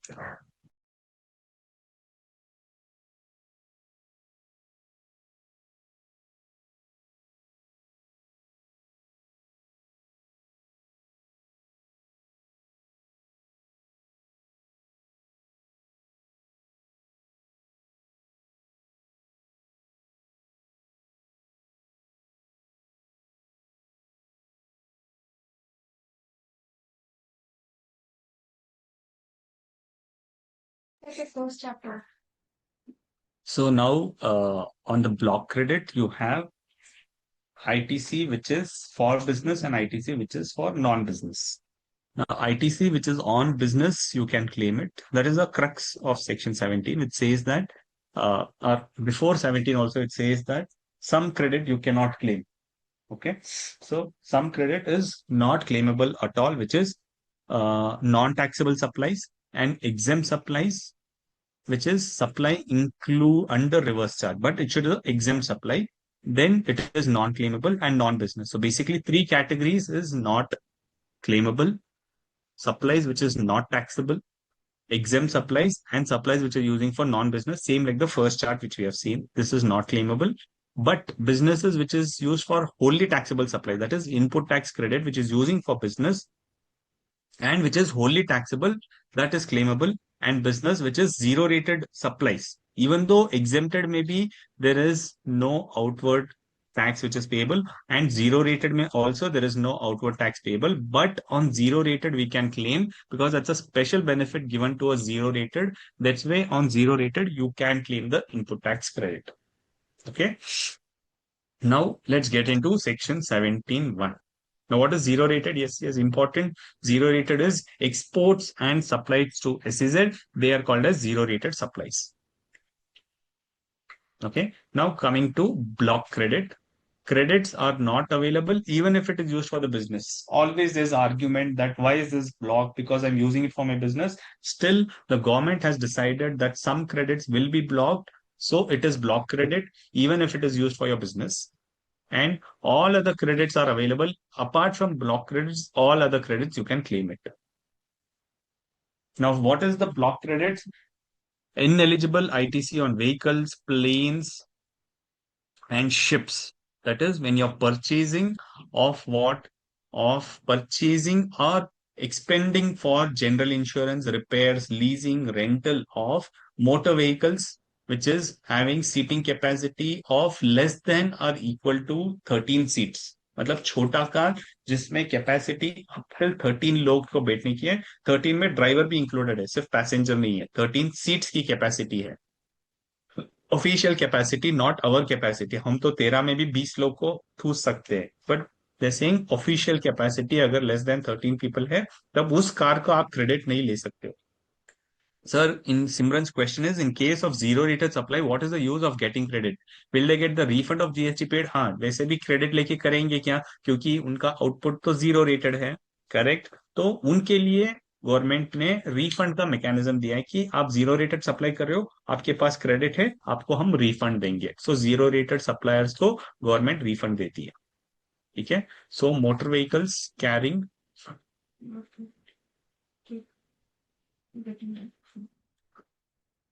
So motor vehicles carrying persons having less than or equal to 13 seats, उसके ऊपर car आपको credit नहीं मिलेगा. Firstly. Then all aircrafts are vessels, इसके ऊपर भी आपको credit नहीं मिलेगा.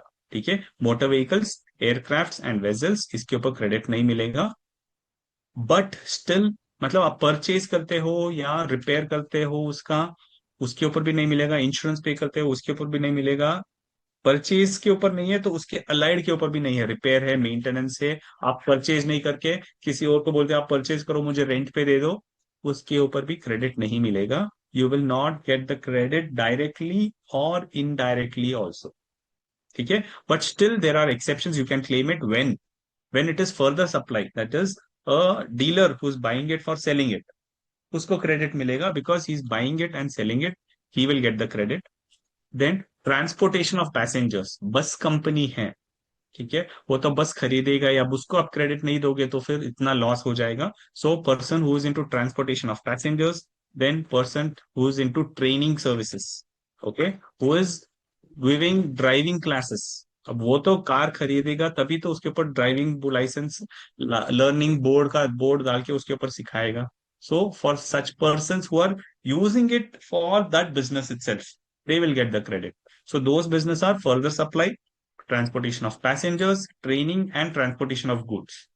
जैसे गुड्स कार्गो ट्रांसपोर्टर है, लॉरी वाला है, वो परचेज खरीदेगा एंड जब वो जीएसटी उसको क्रेडिट मिलेगा, ठीक है। And vehicles not used on road, हाँ that's anyways not vehicle, and the definition of vehicles itself गर्व explicitly clear that there are some vehicles which are not used on road। जैसे आपने metro cash and carry या बड़े बड़े shopping mall में देखा रहेगा, शॉपिंग आउटलेट्स में अंदर एक गाड़ी रहती है जो गुड्स ऊपर नीचे रखती है, आगे जाती है। Is it a vehicle? It is not a vehicle. So your restriction is only on vehicles, so that's not a vehicle. Of course, correct. Thanks for mentioning, Garv. One of the example is forklift, जो lift करता है goods को ऊपर रखने के लिए, and it moves. So can you call it as a vehicle? It is not a vehicle. So you will get the credit on that because it's like it's working as though it's a machinery. GTA is exception in block credit. GTA is a exception provided you satisfy other conditions. So transportation of goods, you get that benefit that you can claim the credit, or GTA can claim the credit provided he charges GST.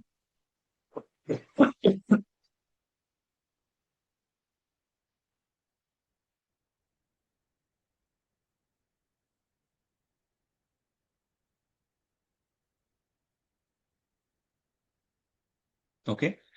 And once you have this, you can still claim ITC on expenses, which is manufacturer of motor vehicles. Of course, he can claim. These are the first things.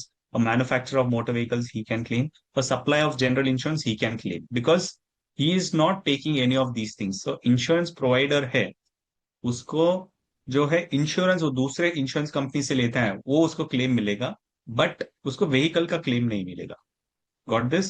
A manufacturer of motor vehicles, vessels, and aircraft, they are buying spare parts, or they are buying raw materials and then selling it. So for them, the raw materials is not a vehicle; it's a raw material. So they can claim it. A person who is manufacturing Boeing, जैसे plane बना रही है, वो दूसरे various parts लेके assemble करके फिर plane बनाएगी, तो उसको क्रेडिट मिलेगा। बट प्लेन जो खरीद रहा है, right? If I'm buying a private jet, I will not get. But if Air India is buying a plane, there it is using it for transportation of passengers, they will get the credit. Got it?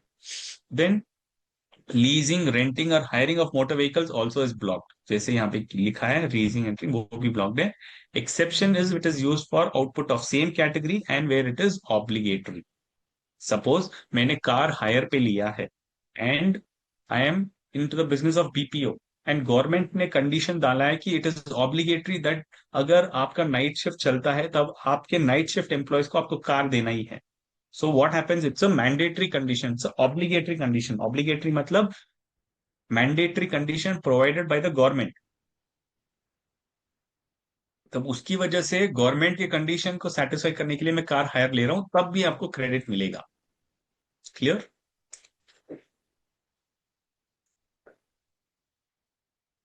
What is the business buys jets to give for charter? Yes, if they buy jets to give for charter, then they are into the business of transportation of passengers, then they will get the credit.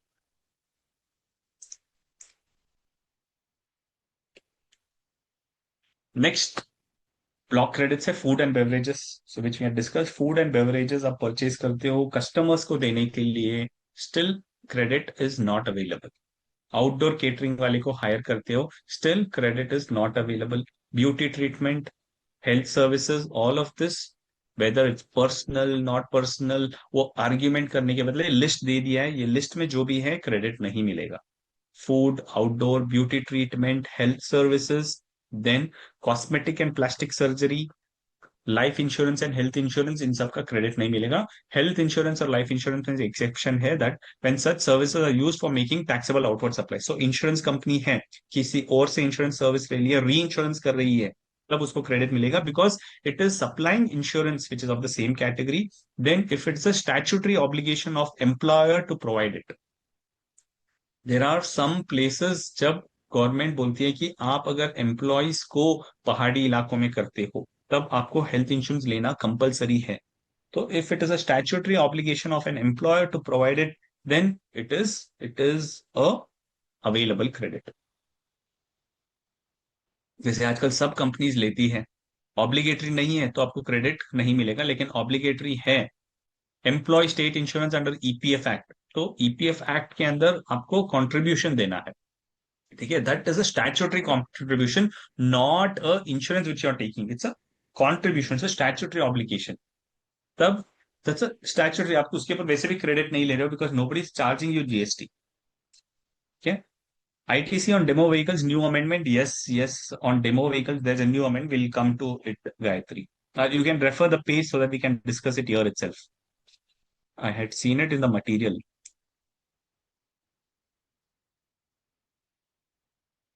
Do you remember the page? Page number 42. Excellent. Let's go to page number 42.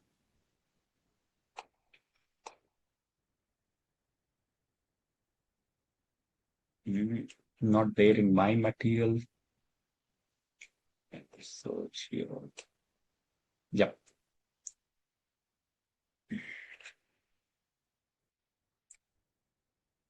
There's again a circular on this. So I'll just share the screen so we can cover it up here itself.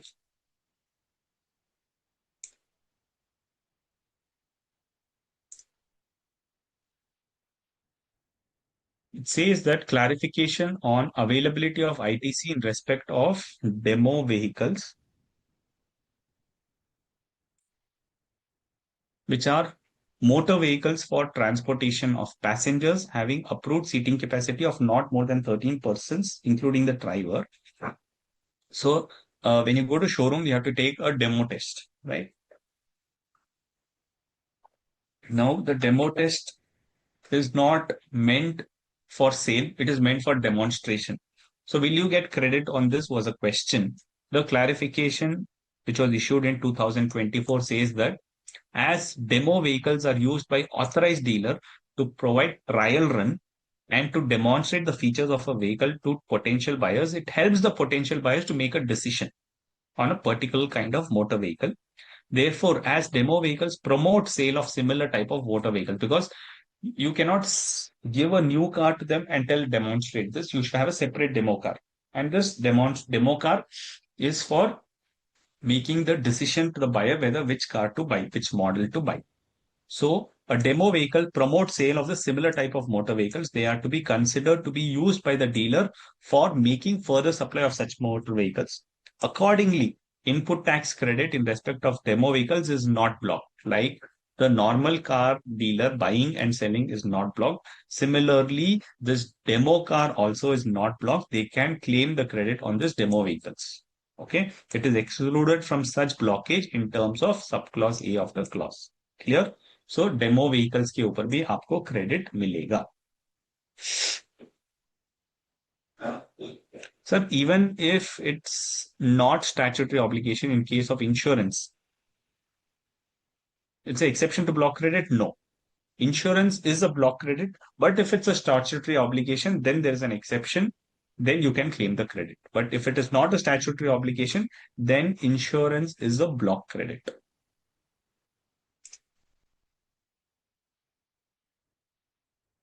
Like ITC on cars purchased by the manufacturer company for official use of its employees, till it is blocked.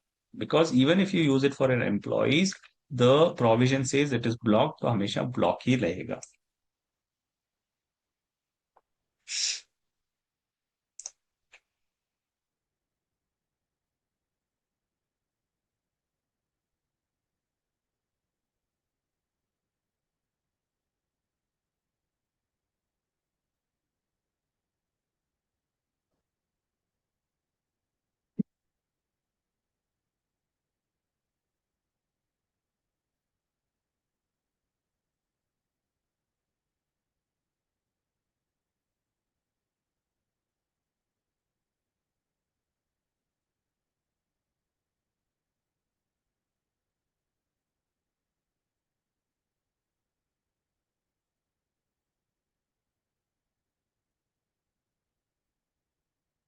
The block credits further understanding is membership of a club, health or fitness center, travel benefits, club में जो भी subscription लेते हैं employees के लिए वो block credits है.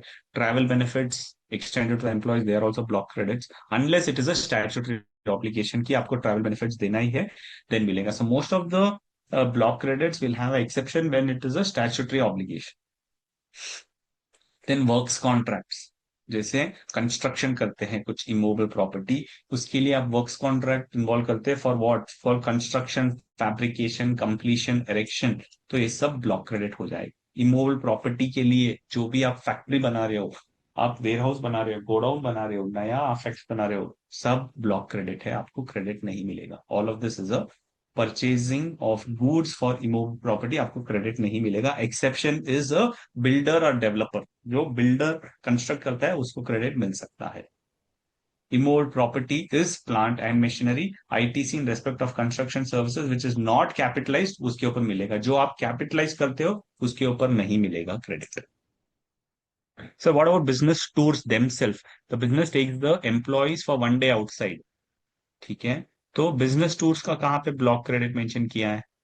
Travel benefits on vacation बोला है, तो ट्रैवल बेनिफिट्स के ऊपर क्रेडिट नहीं मिलेगा. लेकिन employ takes, company takes the employees for outing, that credit will be available. Subcontractor can get ITC. Yes, subcontractor can get it because subcontractor will charge to the main contractor. So there he can get it.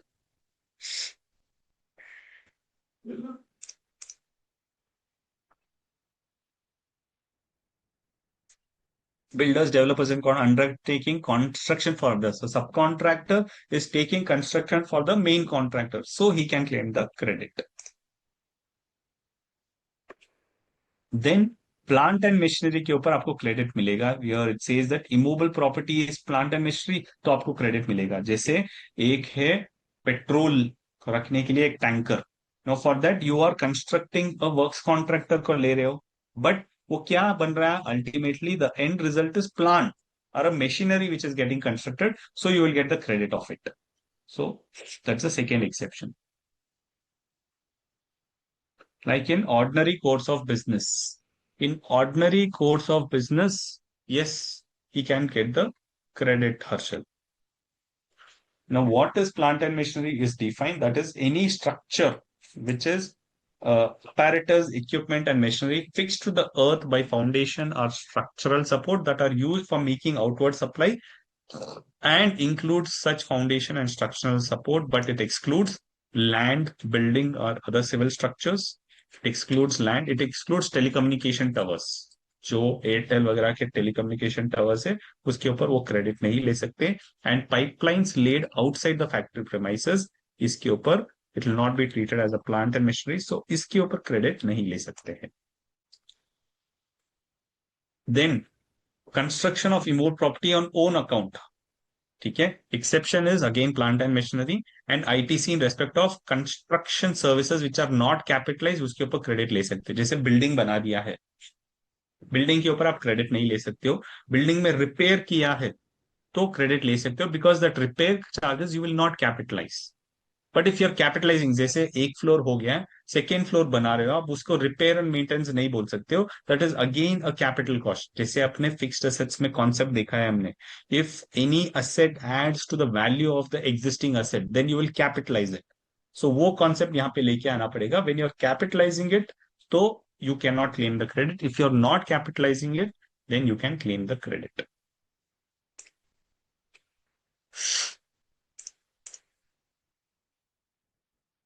Then, yes, good questions.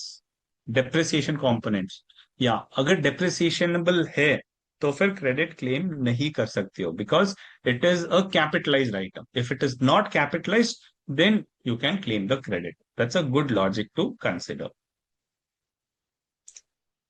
Then inward supplies charge to tax under composition levy. Of course, composition levy पे हम credit claim नहीं कर सकते. यहाँ पे extra caution के लिए है क्योंकि सप्लायर ही आपको चार्ज नहीं करेगा तो आप कैसे क्लेम कर सकते हो. लेकिन अगर सप्लायर ने गलती से भी चार्ज कर दिया है तो भी आप क्रेडिट नहीं ले सकते हो for a supply made by a composition levy person. Then inward supply is received by a non resident. Non resident credit नहीं क्लेम कर सकता है. लेकिन अगर नॉन रेजिडेंट बाहर से इंपोर्ट कर रहा है कुछ, तो उसका क्लेम कर सकता है। लोकल जो भी परचेज कर रहा है उसको क्रेडिट नहीं दे रहे हैं। ठीक है। Then goods or services use for personal consumption, lost goods, stolen goods और destroyed goods, and goods that are written off और good which is disposed of by way of gift, इसके ऊपर आपको क्रेडिट नहीं मिलेगा। गुड्स गुम गया है, गुड्स डिस्ट्रॉय हो गए हैं, डेमोलिश हो गया, कंस्ट्रक्शन करते वक्त, मैन्युफैक्चर करते वक्त टूट गया है, तो जो उसका इनपुट था उसको आपको रिवर्स करना है। You have to reverse the input tax credit with respect to goods which are destroyed, lost, stolen, and when you're giving some gift or free samples, you have to reverse the input tax credit, because the logic is simple. When you have taken an input, you have purchased something, you have claimed the credit, and when you're supplying it, right, when you're supplying it, you should have sold it and given generated revenue to the government. If you have not, then you will not get the credit benefit.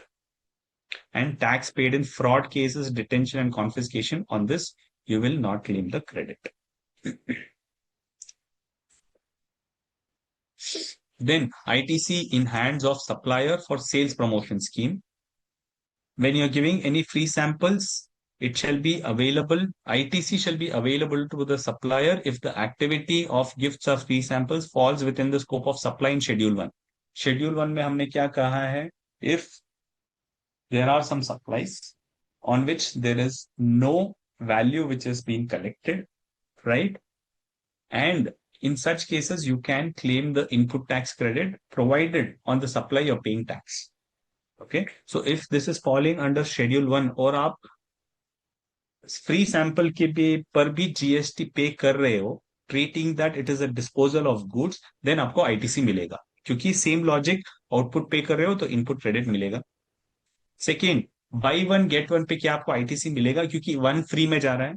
उसमें government ने clarify किया है कि ITC will be available because such 1+1 जब बोलते हैं, जो one के आप चार्ज कर रहे हो उसमें ही सेकेंड का भी वैल्यू इंक्लूड हो गया है। तो 1+1, 1+2 जो भी स्कीम्स है, एक के ऊपर आप चार्ज कर रहे हो value, so that value is deemed as a value for the whole bundled fee, तो आपको क्रेडिट मिलेगा। Discounts include buy more save more offer, secondary discounts, इसके ऊपर क्रेडिट मिलेगा। If it is buy more save more तो आपको credit मिलेगा। Secondary discount, जो कब डिस्काउंट कितना होगा आपको पता नहीं चलेगा, तब क्रेडिट नहीं मिलेगा। Customs has a IGST component, exactly, didn't get that.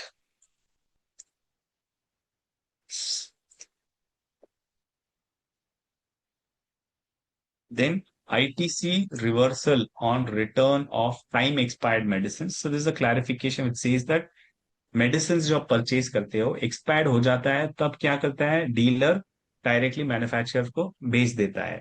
Correct. सो जब ये पर्सन रिटर्न करता है, जो केमिस्ट है, अल्टीमेटली जो रिटेलर है वो मैन्युफैक्चरर को सप्लाई करता है, तब वो क्या करेगा, इनवॉइस रेस करेगा।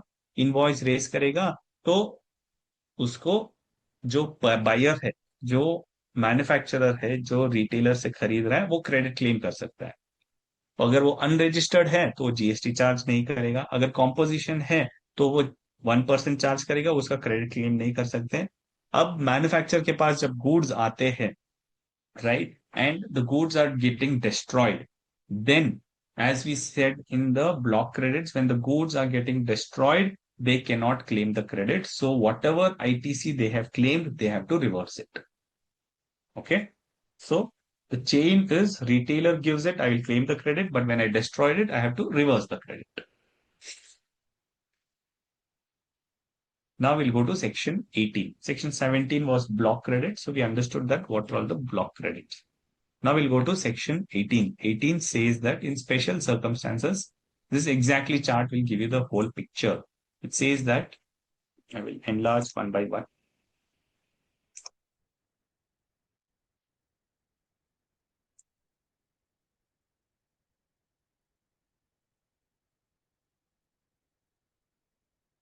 For sample can't claim ITC, yes, you cannot claim it. For sample sales, you cannot claim the credit. ITC on opening stock of, so somebody was saying that you can claim credit when you take new registration. Yes, that's an exception. When it says that a person who has applied for registration within 30 days on which he becomes liable. So here 30 days is important. If you abide by this timeline कि आपने 30 days में registration ले लिया है, okay? The time limit is 30 days. अगर आपने threshold cross करके within 30 days apply किया है, then you can claim credit of inputs which is held in stocks, input which is held in semi-finished goods, and input which is held in stock. तो जब आपने purchase किया था, supplier ने GST charge किया, आपने क्रेडिट नहीं लिया है, but once you cross this threshold you have applied on time. So the stocks which are available to you, आपके पास जो स्टॉक इन हैंड है उसके ऊपर क्रेडिट ले सकते हो as on which date, as on the date immediately preceding the date when you became liable for registration. तो आपने क्रॉस कर दिया 1 जून को, आपने रजिस्ट्रेशन अप्लाई किया 30 जून को, तो आपने 30 डेज के अंदर अप्लाई कर दिया है. On the date when you cross the threshold, that is on the 1st June, whatever was the stock held on that, you can claim the credit. Why? Because government says that you will pay GST now, no? So whatever is the stock held, whatever you bought and sold, that is over. You cannot claim credit on that because those goods does not exist to you as on the date when you apply for it, when the due registration was due. But once you have applied on time and the stock which was lying, on that you can claim the credit. But if I apply late, then this benefit is not available.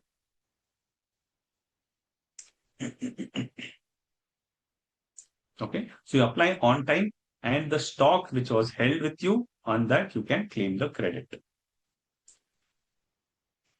Second, 18(1)(b), which is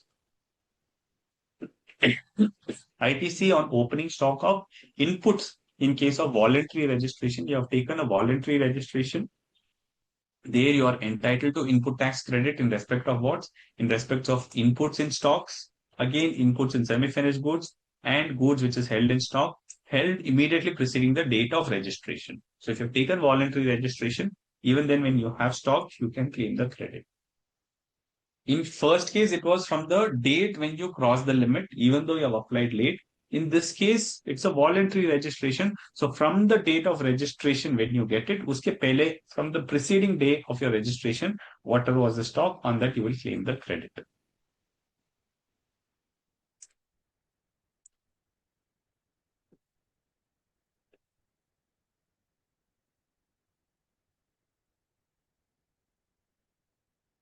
Third scenario, 18(1)(c). 18(1)(c) says ITC on opening stocks in case of a taxable person is switching from composition scheme. आप composition scheme में थे, now you are moving to regular scheme. Composition scheme में आपको input tax credit नहीं मिलता था, regular में आओगे तो आपको क्रेडिट मिलेगा.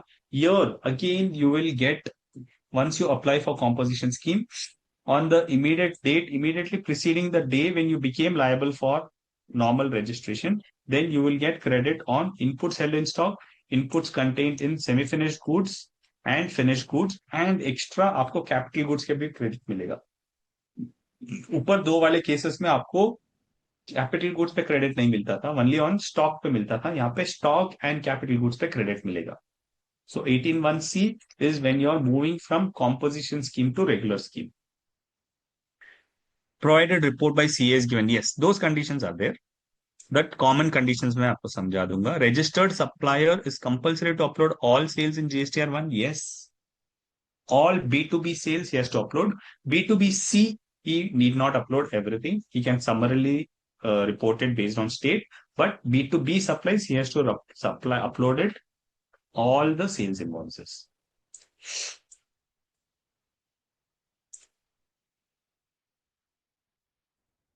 When recipient is registered, he has to. When recipient is unregistered, he will not claim the credit. So there, he need not do it every invoice. Okay. So that is 18(1)(c). Now moving to 18(1)(d).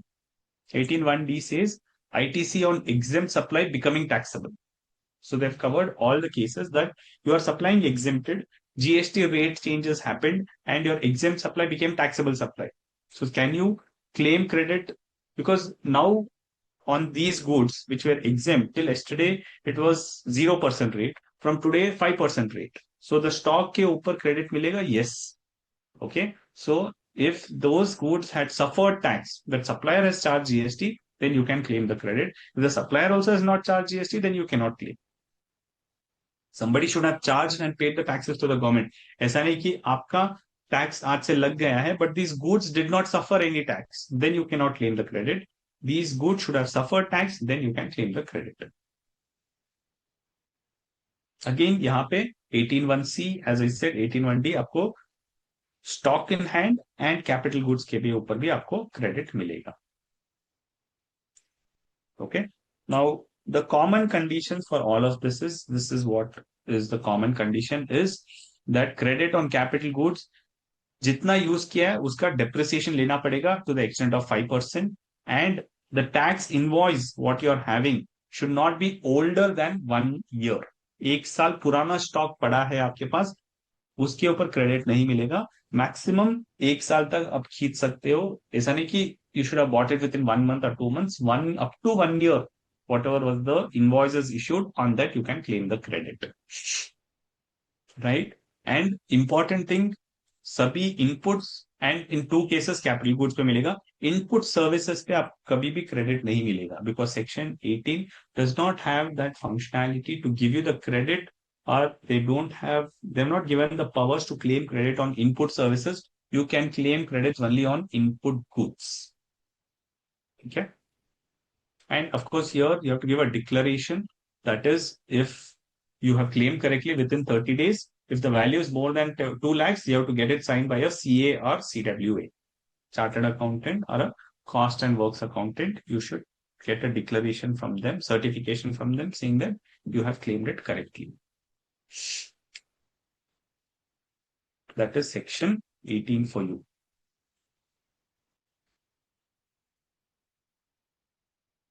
Next is ITC ये सब satisfy हो गया. Now we'll go to rule 86. How do you utilize the credit? We have seen this. IGST का first IGST में, then CGST and SGST. Similarly, CGST का first with CGST, then with IGST, SGST with SGST, then with IGST. This we are all aware of. CMA now, CWA is an old item. Yeah. So CMA, right? Now there is some restriction on credit wherein the officer has a reason. This is rule 86A, which says that if the officer has a reason to believe that the credit of input tax available in the credit ledger has been fraudulently availed, then he can block your credit.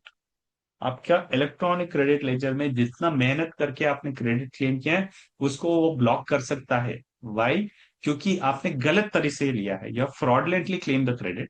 Then restrictions can be imposed by the commissioner on utilization of the ITC, and the credit of input tax has been availed on the strength when, in the following situations, the commissioner can block your credit कि electronic credit ledger को आप utilize नहीं कर सकते हो tax payment के लिए. In the following situations, when the credit of input tax has been availed on the strength of tax invoice, which is issued by a non-existent supplier. Supplier existence में नहीं है लेकिन उसने documents दे दिया. फर्जी. It's a fraudulent fake invoice. Or without receipt of goods or services. Without receiving the goods, you have claimed the credit. That again, it's a fraudulent claim.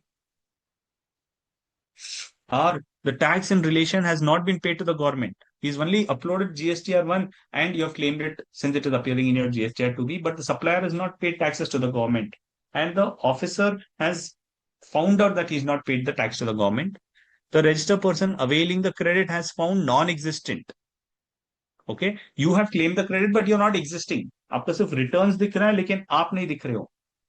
And the registered person availing is not in possession of a tax invoice. भैया tax invoice दो नहीं है. अगर all these conditions are there, then any one of these conditions are there, then your credit will be blocked. कि आप the blockage will be for a period of 1 year. After 1 year, it will get revoked and you can claim it.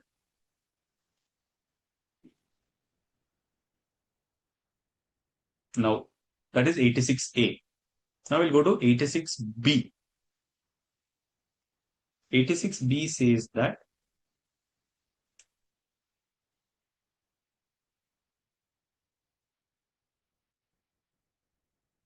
86B says that if you are having a taxable value of supply in a month which is more than 50 lakhs, आपका turnover 50 lakh से ज्यादा है, not the tax value, the taxable value, that is the base value on which you calculate tax. Okay, taxable value is more than 50 lakhs in a month, then you have a another restriction. What is that restriction? Very lenient restriction saying that आपको जो है पूरा input tax credit utilise नहीं करना है. You can utilize only 99% of your input tax credit and 1% you have to pay from your cash ledger. You have to pay 1% from your bank account. आपका पूरा credit आप utilise नहीं कर सकते हो, विल आर्टिफिशियली ब्लॉक 1%. तो 1% at least आपको bank से पे करना पड़ेगा. Okay, but in certain situations that restriction will go off when the registered person, the manager or proprietor is paying more than 1 lakh rupees of income tax. मतलब आपके पास कुछ credibility है, आप 1 लाख से ज्यादा टैक्स पे कर रहे हो, आपके पास क्रेडिबिलिटी है, आपका वो 1% एक्सेप्शन नहीं लगेगा. So it's an exception. Second, if registered person has received a refund, आपने रिफंड अप्लाई किया है और ऑफिसर ने चेक करके आपको रिफंड दे दिया to the extent of 1 lakh rupees in the preceding year, तो आपको ये ब्लॉकेज नहीं लगेगा. Then, if the registered person has discharged his liability for an amount in excess of 1% cumulatively in the current financial year, ठीक है, इस month नहीं लेकिन इस साल में आपने मोर देन 1% पे कर दिया कैश से, आपको बेनिफिट मिल जाएगा. Then if the registered person is a government, तो आपको ब्लॉकेज अप्लाई नहीं होगा. ठीक है, 4 एक्सेप्शंस, तो आपको ब्लॉकेज नहीं लगेगा. Okay, so that was all on input tax credit. If you have any questions, or we can take up few MCQs.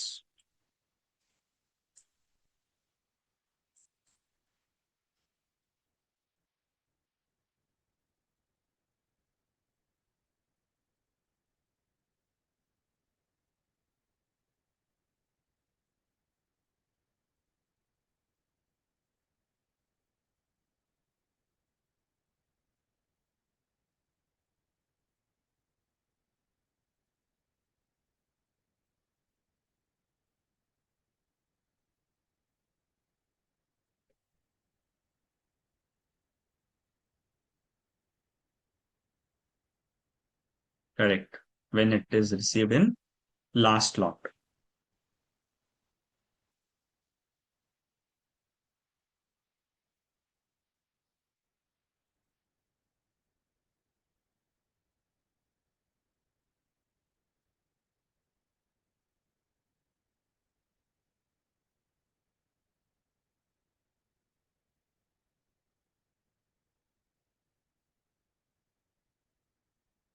$180.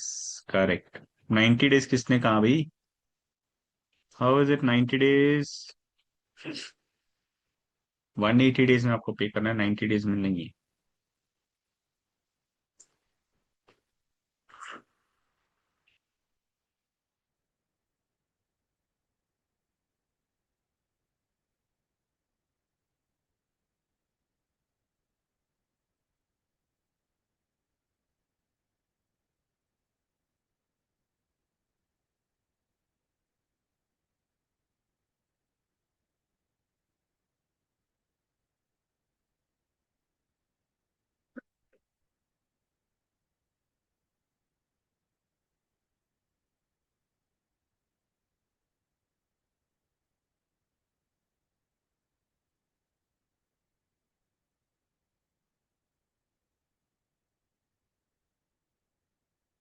Sorry.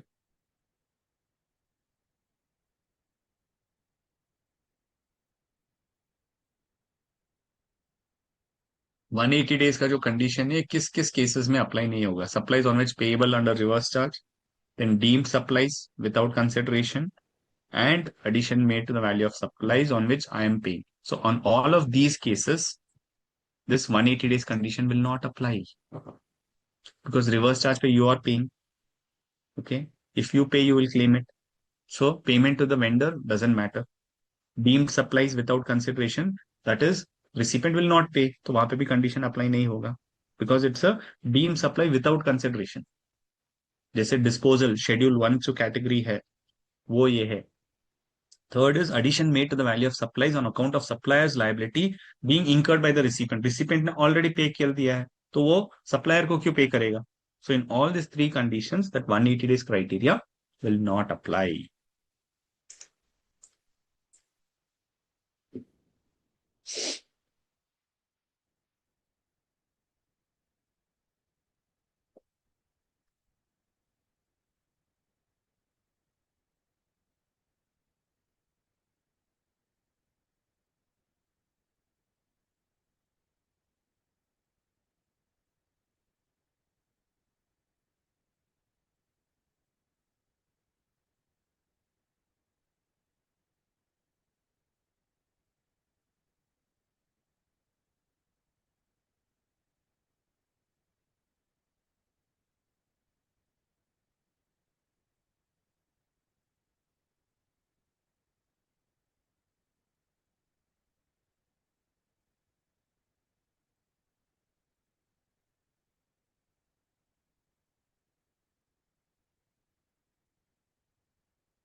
Taxable person can entitled to full ITC in respect of input services and capital goods exclusively for zero rated supplies and taxable supplies. So answer is D. Who is entitled to full ITC? Is an exempt person entitled? He is not entitled. Only a person who is doing a zero rated supply and taxable supplies. So answer is both B and C. Any confusion here?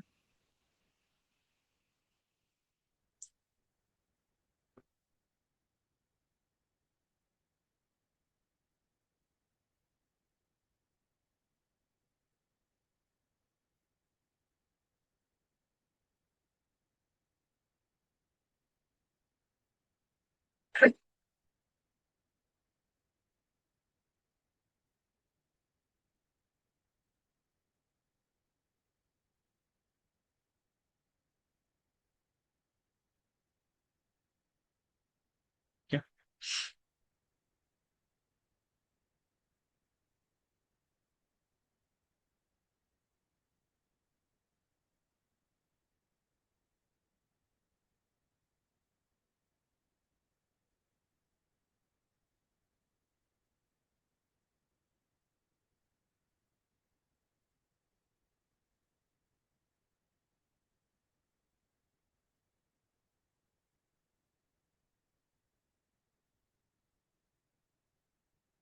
How does GST deal with ITC on heavy expenses incurred on installments like monthly for years?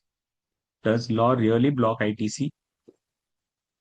Heavy expenses incurred in installments. So what? So you'll get the credit on that.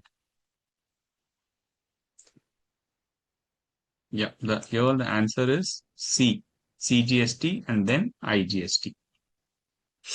If you are given wrong, be careful. CGST, then IGST. CGST cannot be utilized with SGST and SGST cannot be utilized with CGST in any case.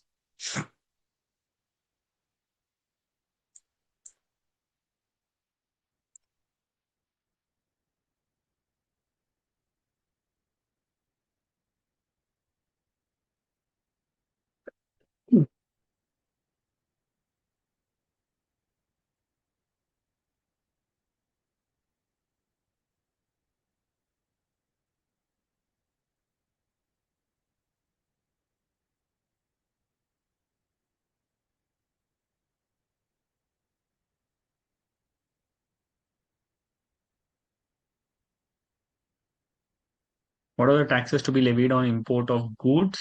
Only IGST. No. Basic customs duty and IGST. When you import customs duty and IGST is levied, you cannot claim credit But the question is, what are the taxes levied? Customs and IGST is levied.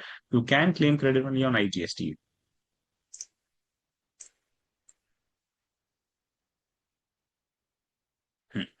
We saw CGST utilization. Now IGST utilization will be in what order?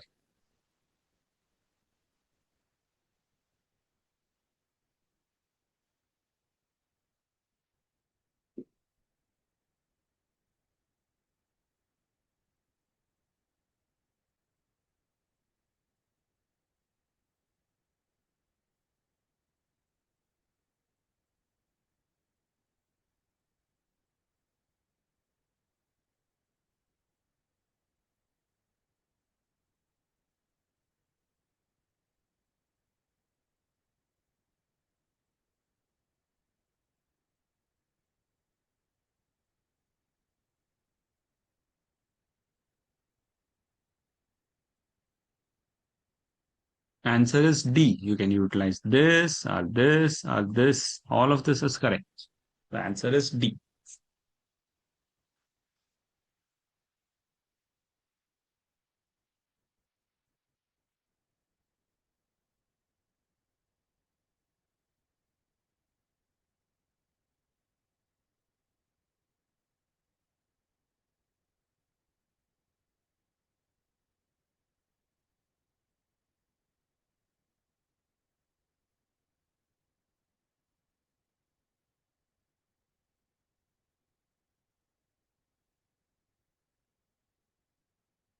Yes, fully not allowed. Right. Option B.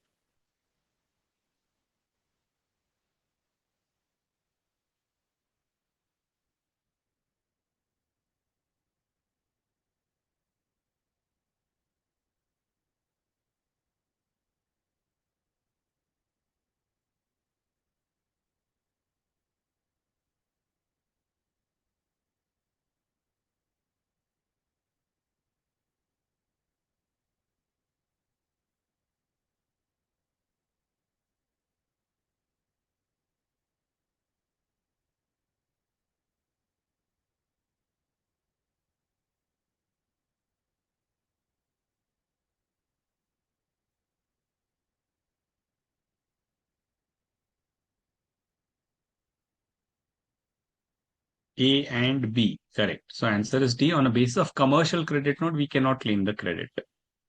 Invoice, bill of entry, we can claim. Commercial credit note, we cannot claim the credit. So answer is D.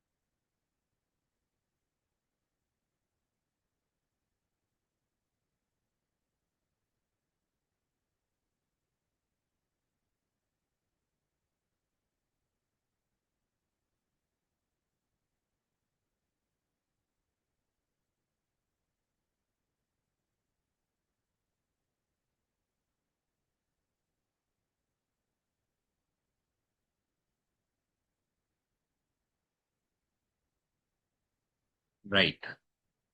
Your answer is D, all of the above. If it is further supply, transportation of passengers, importing, trading, in this cases, credit will be available. Great. Any questions?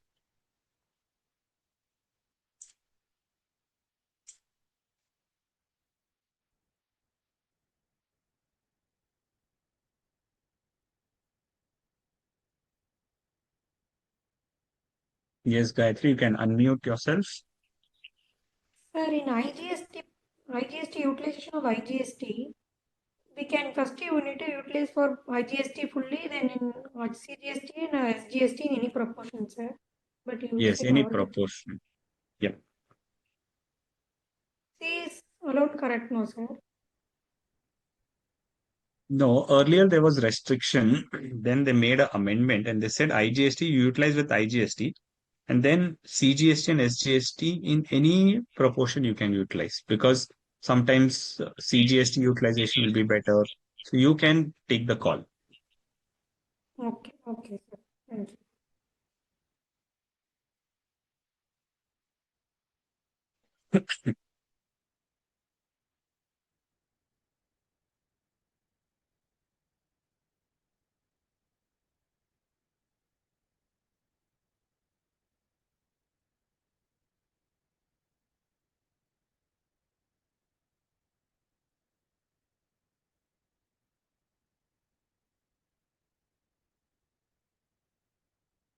Okay. So that was on input tax credit.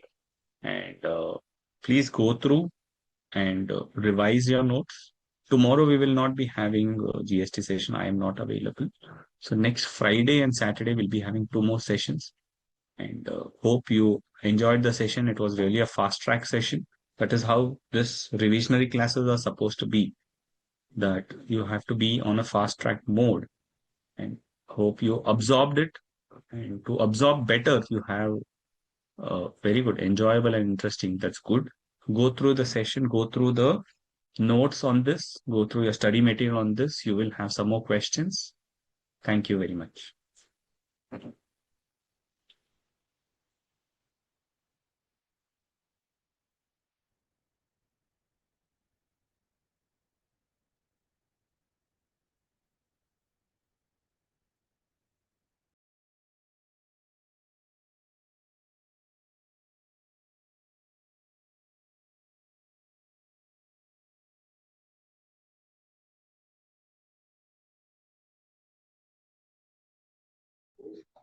Sanket ji, over.